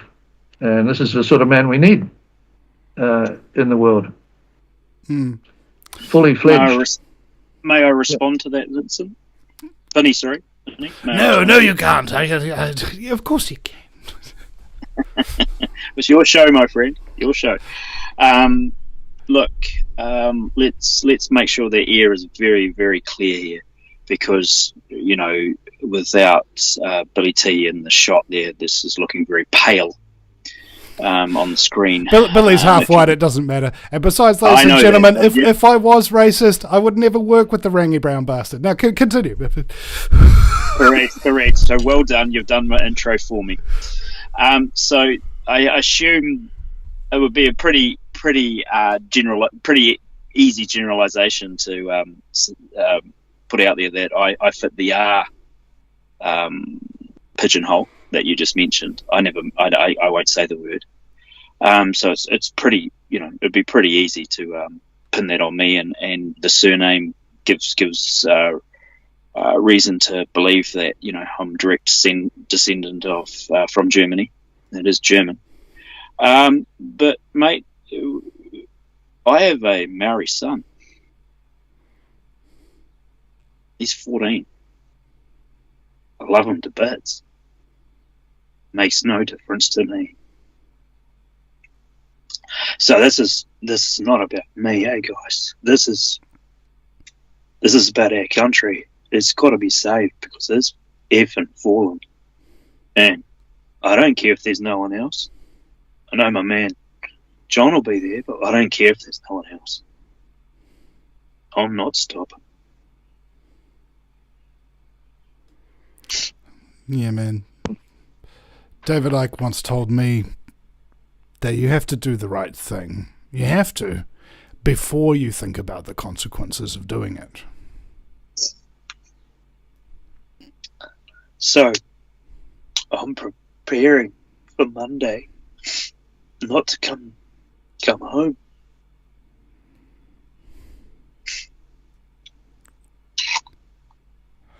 I remember when I was under that, I was under house arrest after being arrested, in lockdown, plus house arrest, banned from accessing the internet, banned from leaving the house, bail checks every day, sometimes at 11 o'clock at night, sometimes at 4 o'clock in the morning. You didn't know when they were going to come. And I had a 1-year-old daughter and my wife at the time trying to sleep. And people don't realize that after the initial trauma of the arrest, there comes more trauma again and again and again every day until the court case is over. All right, and people don't understand this. I mean, Brian Tamaki, what was he in court for 3 years, and he's now been let out. Oh yeah, we've dropped the charges. Go merrily on your way. Here's 3 years of trauma and time of yours wasted, and not to mention resources. Right, that's the thing about the quote unquote justice system that people need to understand, is that it traumatizes you from start to finish as long as you are in their clutches. This is why I believe Billy McKee, it was another Billy I was thinking about. He was saying that the best advice you can give people who are going through this process is don't get caught. I tried. So thanks, Billy. Cheers, bro. It's already all over Red Rover. And so now is the time for support for family, for friends, and things of that nature.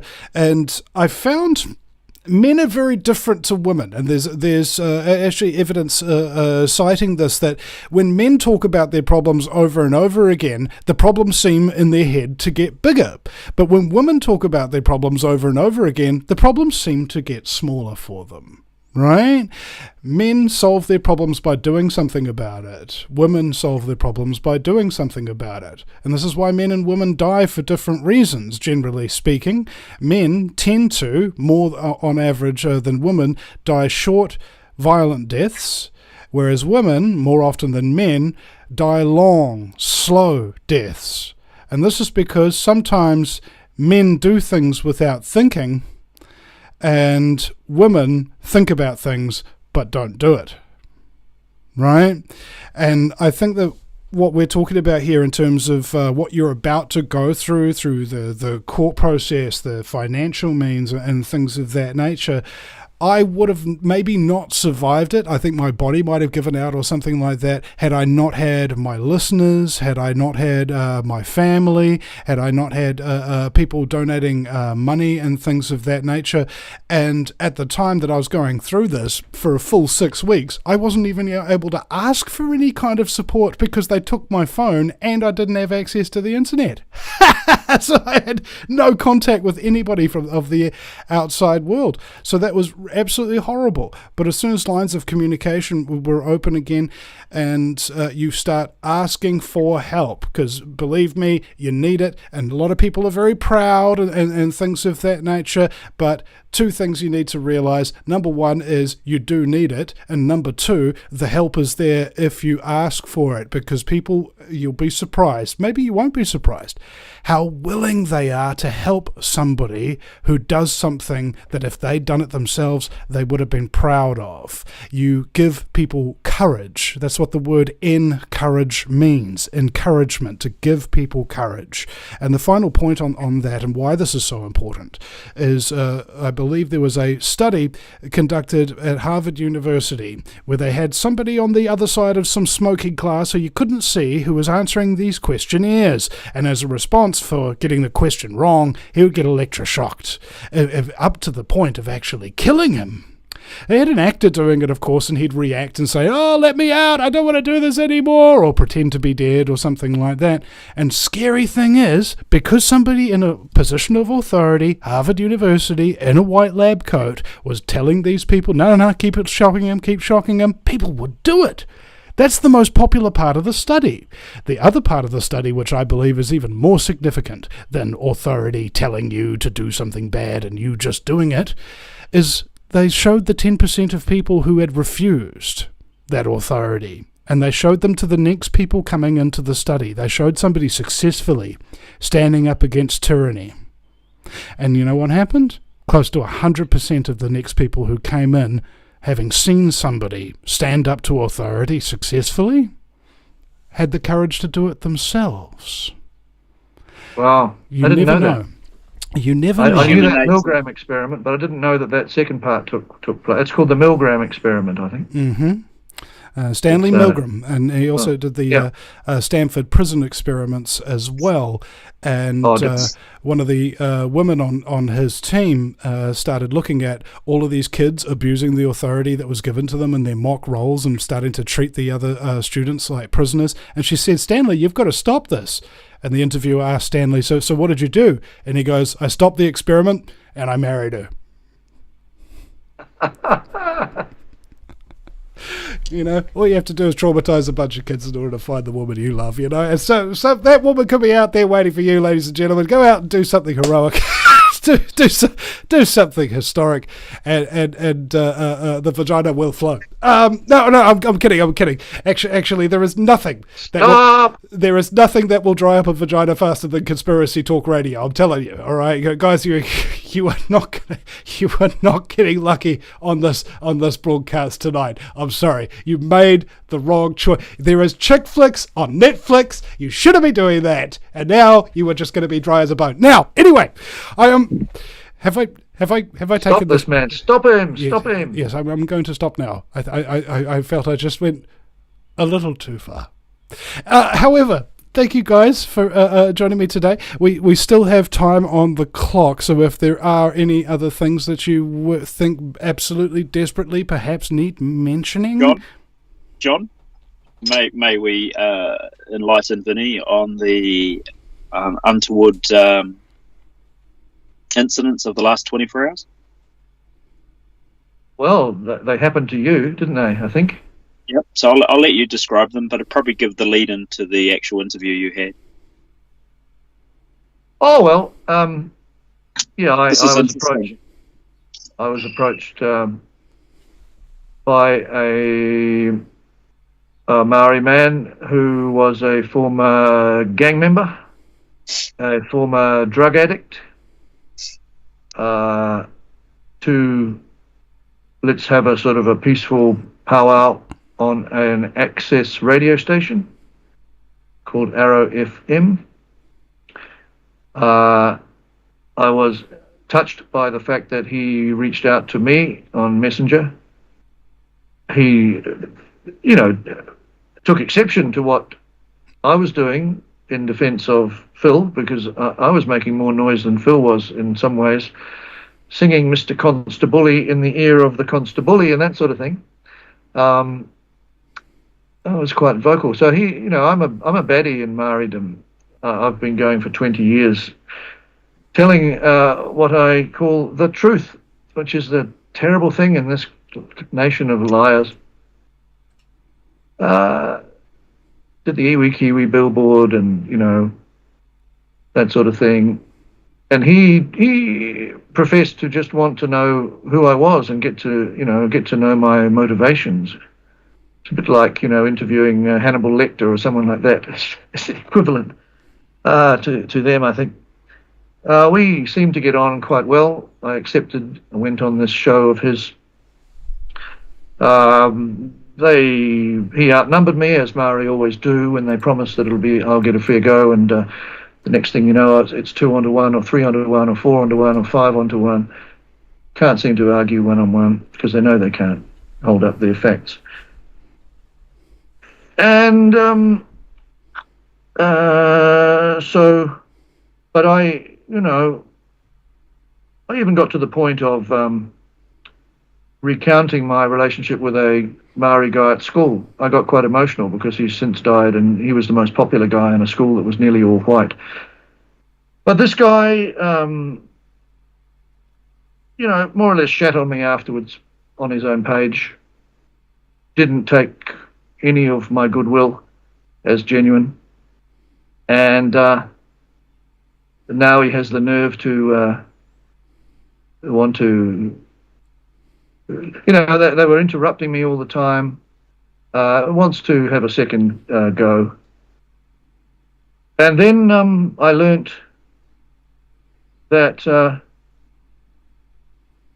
Phil, you might like to... No, you got the floor. You got the floor. You experienced it. I didn't. He had said... I heard from Phil that actual man, who was professing to be a peaceful man in his recovery phase from having not been one, had tailgated Phil when Phil was driving about with his New Zealand flag, that reprehensible symbol of our nation. He saw him on the road, according to Phil. I have to say according to Phil because I was not there. He was driving too closely and wearing a hoodie or something and not identifying himself quite as much as he was on the interview. But apparently it was the same chap. And so Phil tells that story. Phil was going left and right and he was being followed, chased by the sound of it, and there was an altercation. The man himself, on his own page, represents that as Phil being aggressive, Phil being angry to him, and he was pure as the driven snow, of course. So somewhere in there lies the truth. This is why I think we need this debate system so that the truth is more easily discerned. I'll just develop that a little bit. I did that on the climate issue. A lefty filmmaker friend wanted to hold a debate on the dangerous man-made global warming thing. I am allowed to deviate, Phil, yet. This is the show that is quintessential for deviation, but yes. Well, it's worth saying this because this highlights this system I'm talking about. I predicted he wouldn't be able to raise a team.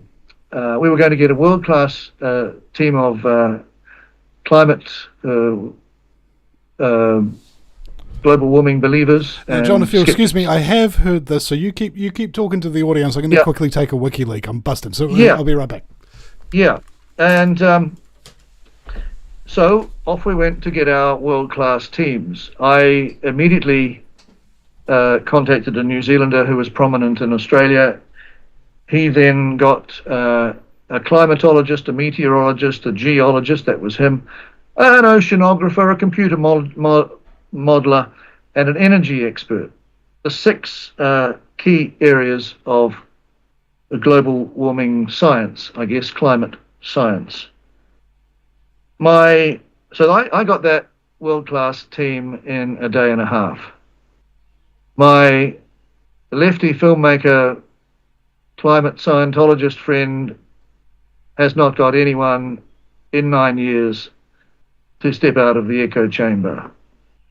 So this is one of the benefits of having, of developing an online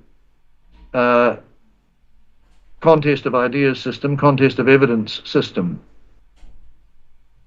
If one side does not turn up, that's game, set and match to the other side. That just shows that they have no confidence in their ability to conduct a fair account of themselves. In my estimation, the entire left would not turn up to anything. But let them prove me wrong. Because in my estimation, the entire left, whether it be on climate change, vaccines, the treaty, they either know they're lying or they are lying and would soon find out. But that is prejudice from my point of view, from my assessment over many years. And I might be in for a rude shock. Who knows? One has to consider the possibility that I might be the one having to apologise. But let us have that debate. Yes. So that was a slight deviation, but that really plays into what echoes what happens on this issue too. This echoes in a way what Professor Ed Dutton, the jolly heretic, told me in terms of referencing in the scientific data on this, is that there is a connection between mental illness and being left on the and being lefty on the political spectrum. He believes that it's actually a causality, that becoming a leftist makes you mentally ill. I would add to that. I used to believe that. Now I think that is true, but it's also a moral illness. I think we should use the expression moral illness. Those police officers have a moral illness. They may not be mentally ill.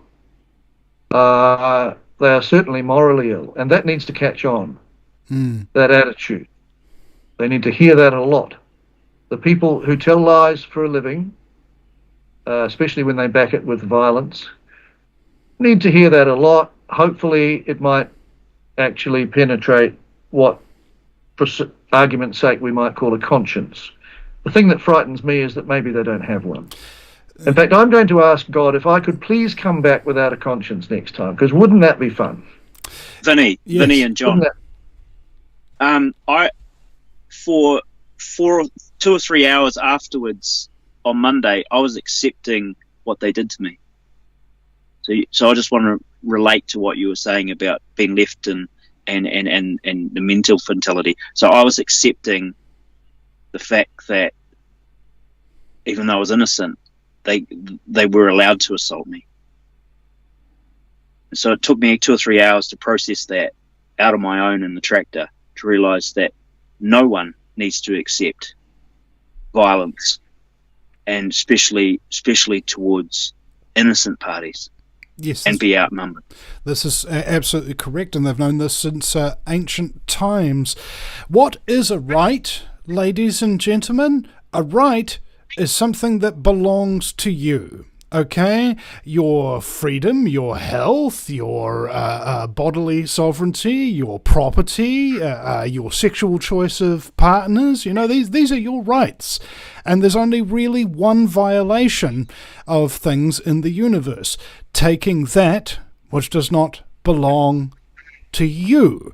Now, it's also taught in the ancient mystery schools that if somebody is violating your rights, violence comes from the Latin volare, which means to violate, okay? Violating your rights, you are entitled to self-defense, and you are entitled to use any force, repeat that, any force that is necessary to get them to stop being violent, up to and including deadly force. Now, these principles are set in stone. They are immutable. They were true when the universe began. They will be true when the universe ends. You can't take that which does not belong to you, and if people are trying to take those things from you, you have every right to defend yourself.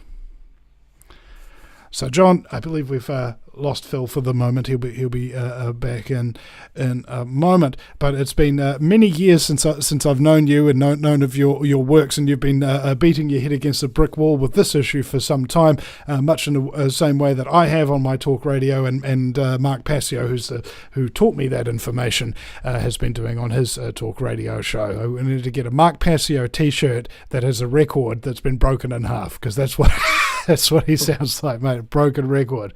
You just got to keep repeating it until it becomes true, the old propagandist Joseph Goebbels used to say. I think Phil may have had to go and do some urgent farmer thing, because he is on tight schedules, and you don't often get him for this length of time, because the Wairarapa depends on, and the food supply depends on him alone. No, him among others, to get the fields tended and the crops grown and the animals dealt with. Now, you had a guitar, I believe. And, I do have a guitar. And you have a song, I believe. Oh, gee, you really want to punish them, don't you? There is. Well, I do, actually. I think I know it. You want to hear that song that I was Mr. Constabulary to do?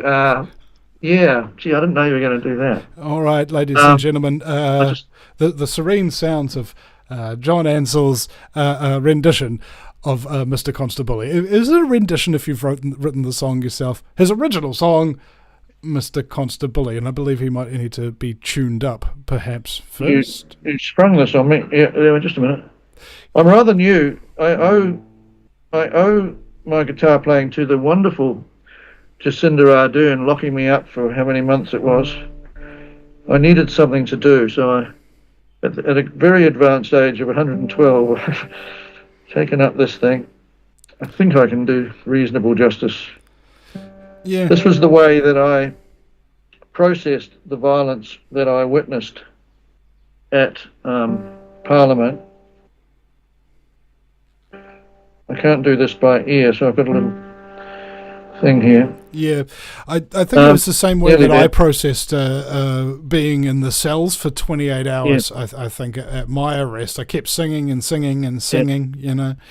Yeah, that's right. I played this when the cops came to my door once. I thought they were going to drag me off, because I just heard that a woman who was campaigning on 1080 had been taken away and forcibly injected in a psychiatric institution.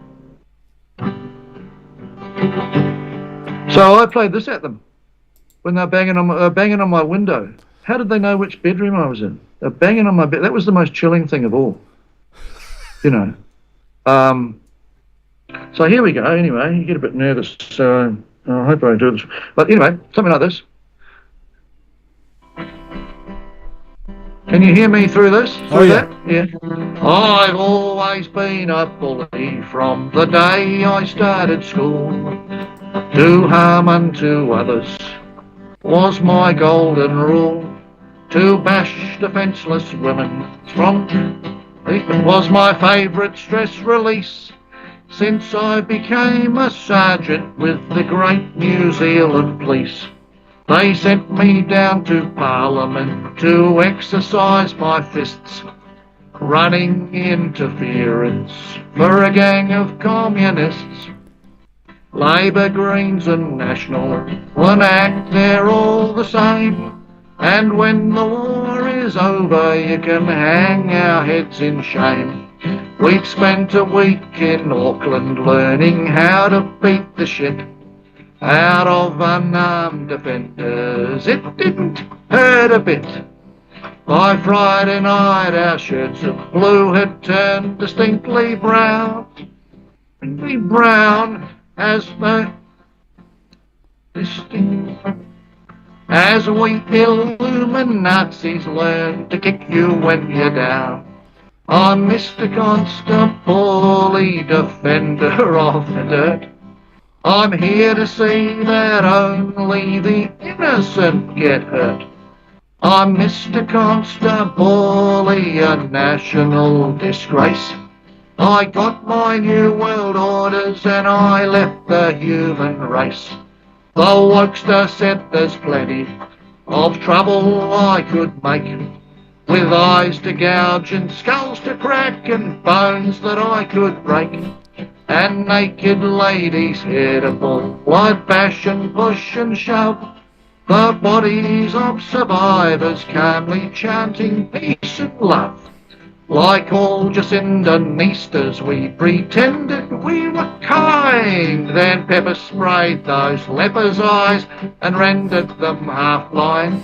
Then we briefed our infiltrators to start a fire in tents, as we, while standing by with hoses to expose our false pretense. A coster said, accost her, and him.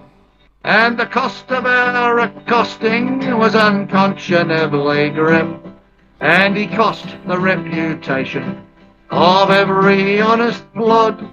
And he calls himself a Christian, like the devil thinks he's God. And when we'd done our dirty work, they clapped us back to base. We'd stood up to integrity and smashed it in the face. And now I face the mirror, there's no further place to hide, as we Illuminazis learn. No. And now you know what side I'm on the genocide. I'm Mr. Constable, defender of the dirt. I'm here to say that only the innocent gets hurt. I'm Mr. Constable, a national disgrace. I got my new world orders and I left the human race. And if the filth won't play the game, I'll improvise instead. With rugby balls in short supply, I'll use a young boy's head. It's time to start a rumpus, and if they won't, I will. I left my moral compass on that Thorndon Hill. There we go. Thank you very much, John. A few cock-ups there, but that's essentially it. That's how I felt about the cops. Still do. He's amazing, isn't he, Vinny? He's so amazing. Yeah, everybody's got talents, they say, and you'll be surprised that actually it's not true. Some people don't have any talent, and some other people have too. So, thank you very much, John, for you. You got one or two of those things too. I think I've got 8, so there's probably like 7 other guys You know out there why I who did that? just can't frickin' do shit, you know. It's just like, Vinny siphoned it all off. I just need to say something, because I think why I did that and one or two other things was that the great sage Vinny Eastwood had said, if you've got any talents at all, if you're not using them at this time, you are some bad thing. And I thought, well, I might be able to put some words together. I suppose I better do it now then, because otherwise Vinny will be mad. And so that's why I was doing things like that. I won't be mad if you don't use your talents. I'll be something even worse. Disappointed. Oh, no, I couldn't stand that. But you said that. You know, I actually used to say, the great sage Vinny Eastwood has said that if you don't use the gifts that you have been given at this time, you are letting the site down badly. And I thought, you know. Yeah, so and the same is true of us all. And the thing about having a gift, whatever kind of gift that you have in particular, is that ungiven, right? You know how you give gifts to people, or gifts are given to you, and then what happens if you don't share that gift with others? It becomes a curse. So I'm trying to enlighten everybody as to the nature of your talent, is that it is a curse waiting to happen. If you put up your guitar and you don't play it anymore, if you put down your pen and you're not writing songs anymore, if you put down the webcam and you don't broadcast anymore, you are cursing not only yourself, but all the people who could potentially have come across your gift and benefited from it in this three-dimensional space we call the world. And then... Well, you know... and this is actually the most important point, is because above this layer of three-dimensional reality that we've got here is a little bit of a higher part that we call the morphic field.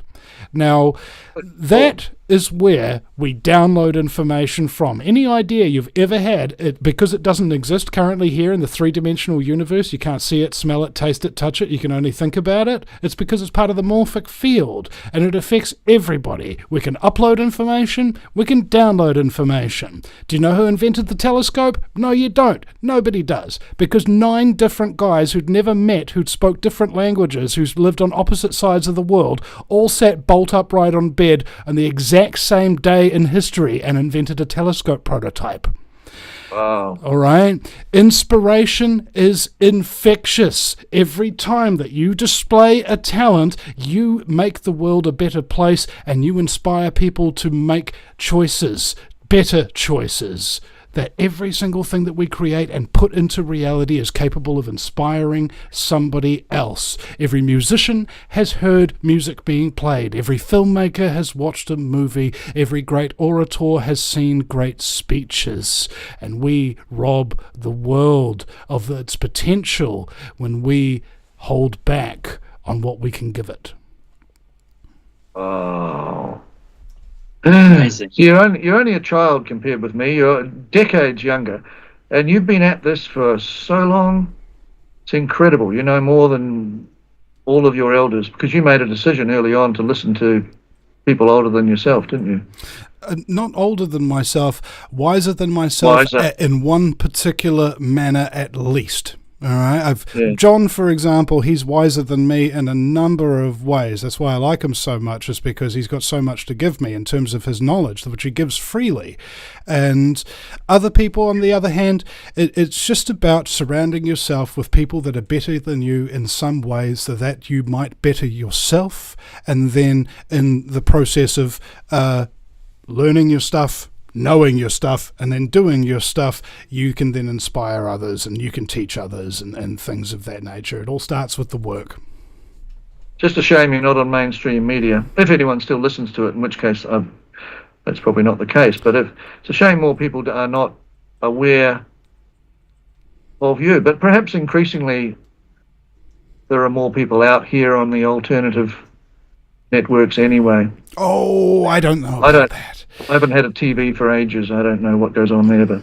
Well, I think it was an interesting thing. Like, I had the largest YouTube following in terms of a news organisation in New Zealand history, even bigger than New Zealand Herald TV. Well, there you go. And then there was 6,000 videos, 20,000 hours of interviews conducted over 15 years, and then boom, COVID comes along and they just delete your entire channel, all 3 of them. So that all that knowledge with all of those people over all of those years is just no longer accessible, I'm afraid. And now, instead of 63,000 subscribers, I'm just over 1,300. So, yeah, guys, the New Zealand alternative media, I've asked them repeatedly to help me to come back and get back to where I was, and crickets is all I hear. Does that stuff just not exist anywhere? There's no Wayback Channel or any of that? I mean, a bit like the old comedies they wiped after they'd made the shows in the 60s. Well, it took 15 years to make them and upload them in the first place, so I'm sure if I spent all day every day trying to do it again, I could get it done in half the time. But that's the thing. This is how we process things. Have you ever heard of bibliomancy? All right, talking to books like necromancies, talking to the dead. Somebody told me about this. I believe it was the lawyer, Ralph Fusatole, is the lawyer for the Natural Solution Foundation, headed by Dr. Rima Labo. And he told me that bibliomancy is when you ask a question, just a general question, and then you read a book. And within those pages somewhere, you will divine an answer to your question. And I go, that's interesting. I'm a bit of a movie buff, so what if I try cinemancy? You watch a movie and you ask it a question. So the movie I put on was No Country for Old Men, and the question I was asking was, what do I do with the loss of all my content and my life's work up to that point? And it came to this scene where the sheriff had a conversation with his father, who also used to be a sheriff, but he had his leg cut off by a drunk driver in an accident. And he said, boy, I nearly killed myself trying to get back what I lost, trying to get back my mobility. Sooner or later, you have to put a tourniquet on that wound and get on with your life.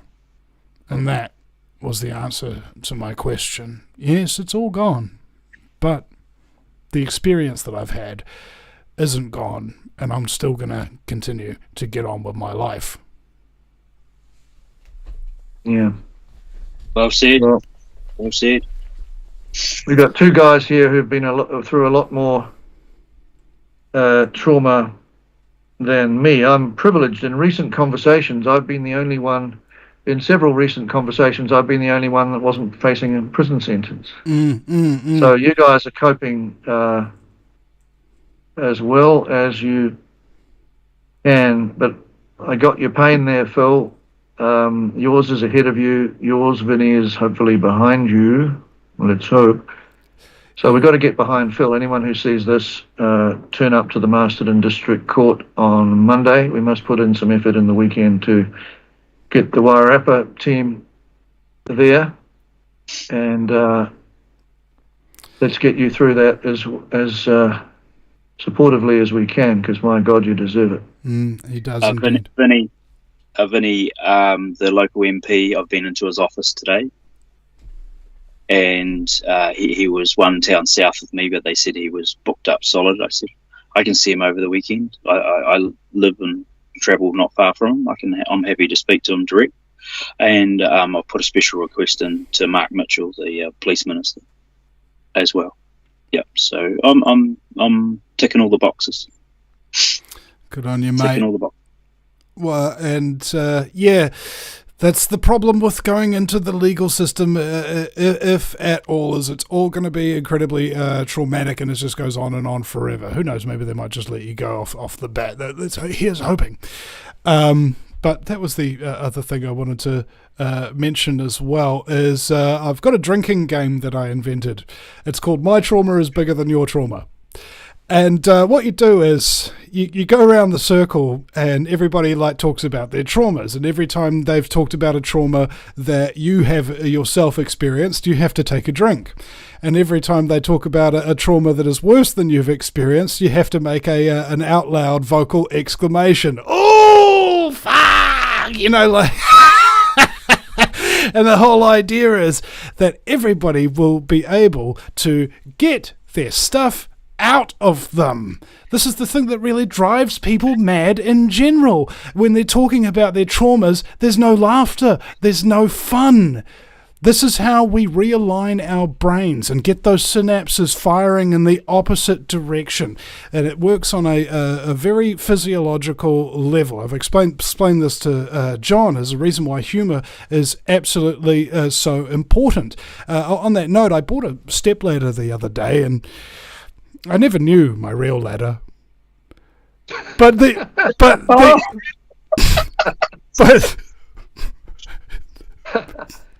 it's called two habitually incompatible frames of reference. That's what John Cleese calls that. So the aggressive release of tension following the juxtaposition of two habitually incompatible frames of reference. Yes. We've dumbed it down for the listeners, and we. The reason why this works physiologically speaking, and the release, when you throw your head back and you ha ha ha, there's several types of laughs. There's a comedic laugh, There is a sexual laugh, and there is a Vinny laugh. and there is a I shouldn't be laughing at this, but I still find it funny laugh. And what these things do is your brain works in three sections, okay? Front section, this is your primate cortex, front of your brain kind of thing. This is what does all the black and white thinking, all the mathematics, all the logic. When the facts that you're dealing with are so traumatic, your brain will stop using its prefrontal cortex. It will turn off logic, it'll turn off black and white thinking, it'll turn off mathematics, and it will start using the mammalian cortex, which starts governing your feelings, your social instincts and things of that nature. And if it keeps being traumatizing, then your body is going to lapse into the reptilian cortex at the base of your skull here. That governs what's called, very simply, your fight or flight responses. But it's not fight or flight. It's fight, flight, freeze, submit, and attach. This is why when you're dealing with incredibly boring people who are telling you incredibly shocking, terrible things in a very serious manner for a significant period of time, you feel traumatized by it. But if you laugh, instead of the reptilian dominating the conversation, instead of the mammalian taking away the logic, the brain resets straight back to the front so you can think again. This is why when you're educating people, and this is why when the Greeks founded their principles of democracy, they knew that you had to have a few jokes in there just to keep the crowd interested, because nobody wants to stand there for hours getting traumatized by somebody's speech. Don't remember the. Well, that would account for that soccer final in the Monty Python film, wouldn't it? Between the Greeks and the Germans. Yeah. And Socrates out to Heraclitus. Yeah, so they would have written that back then, probably.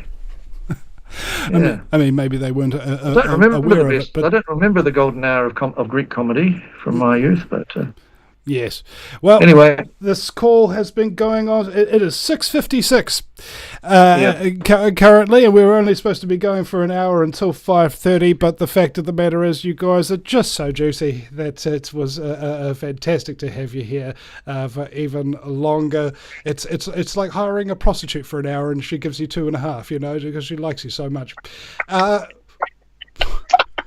why I can fill up. This hasn't happened to me, of course, to my great shame. Guys, but yeah. Can we go now? Yes. You can totally go now. I'm getting hungry. Okay, guys, I'm getting hungry too, and I have to cook myself up some dinner. So, on that very wise and cheery note, I would like to direct people to the homepage of the VinnyEastwoodShow.com. That's Vinny with a Y, because it's the most important question. And Eastwood, like, go ahead, make my news, and go ahead, ladies and gentlemen, make a donation, start up an automatic payment into the Kiwi Bank, PayPal, or become a Patreon, so that once a month you will give Vinny a cup of coffee. Once a week, give Vinny a cup of coffee. Something of that nature. This work doesn't do itself, ladies and gentlemen. We need coffee, and it it must be supplied in adequate quantity. With that being said, thank you very much, ladies, gentlemen, hermaphrodites, thank you, ladies, and slaves of the global plantation. Gentlemen, thank you very much for your time, for your attention, for your expertise, for your wisdom, for your bravery, and your just generalized awesomeness. Thank you so much. Thank you, Vinny. Thank you, Vinny. Thanks, Stay Phil. proud. Stay proud. Thank you very much. Thank you, John. Thank you, John. See you later. Cheers, guys. See you later.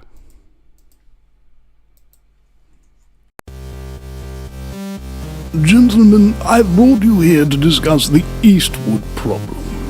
It may be necessary to penetrate the Vinny Eastwood Show. The Vinny Eastwood Show. Yeah, that's what I said. Well, I've been working on a new Vinny scene. I think that might be the kind of penetration we need. The Vinny Eastwood Show. Sundays, 3 p.m. Pacific Standard Time. Live on Ground Zero Radio.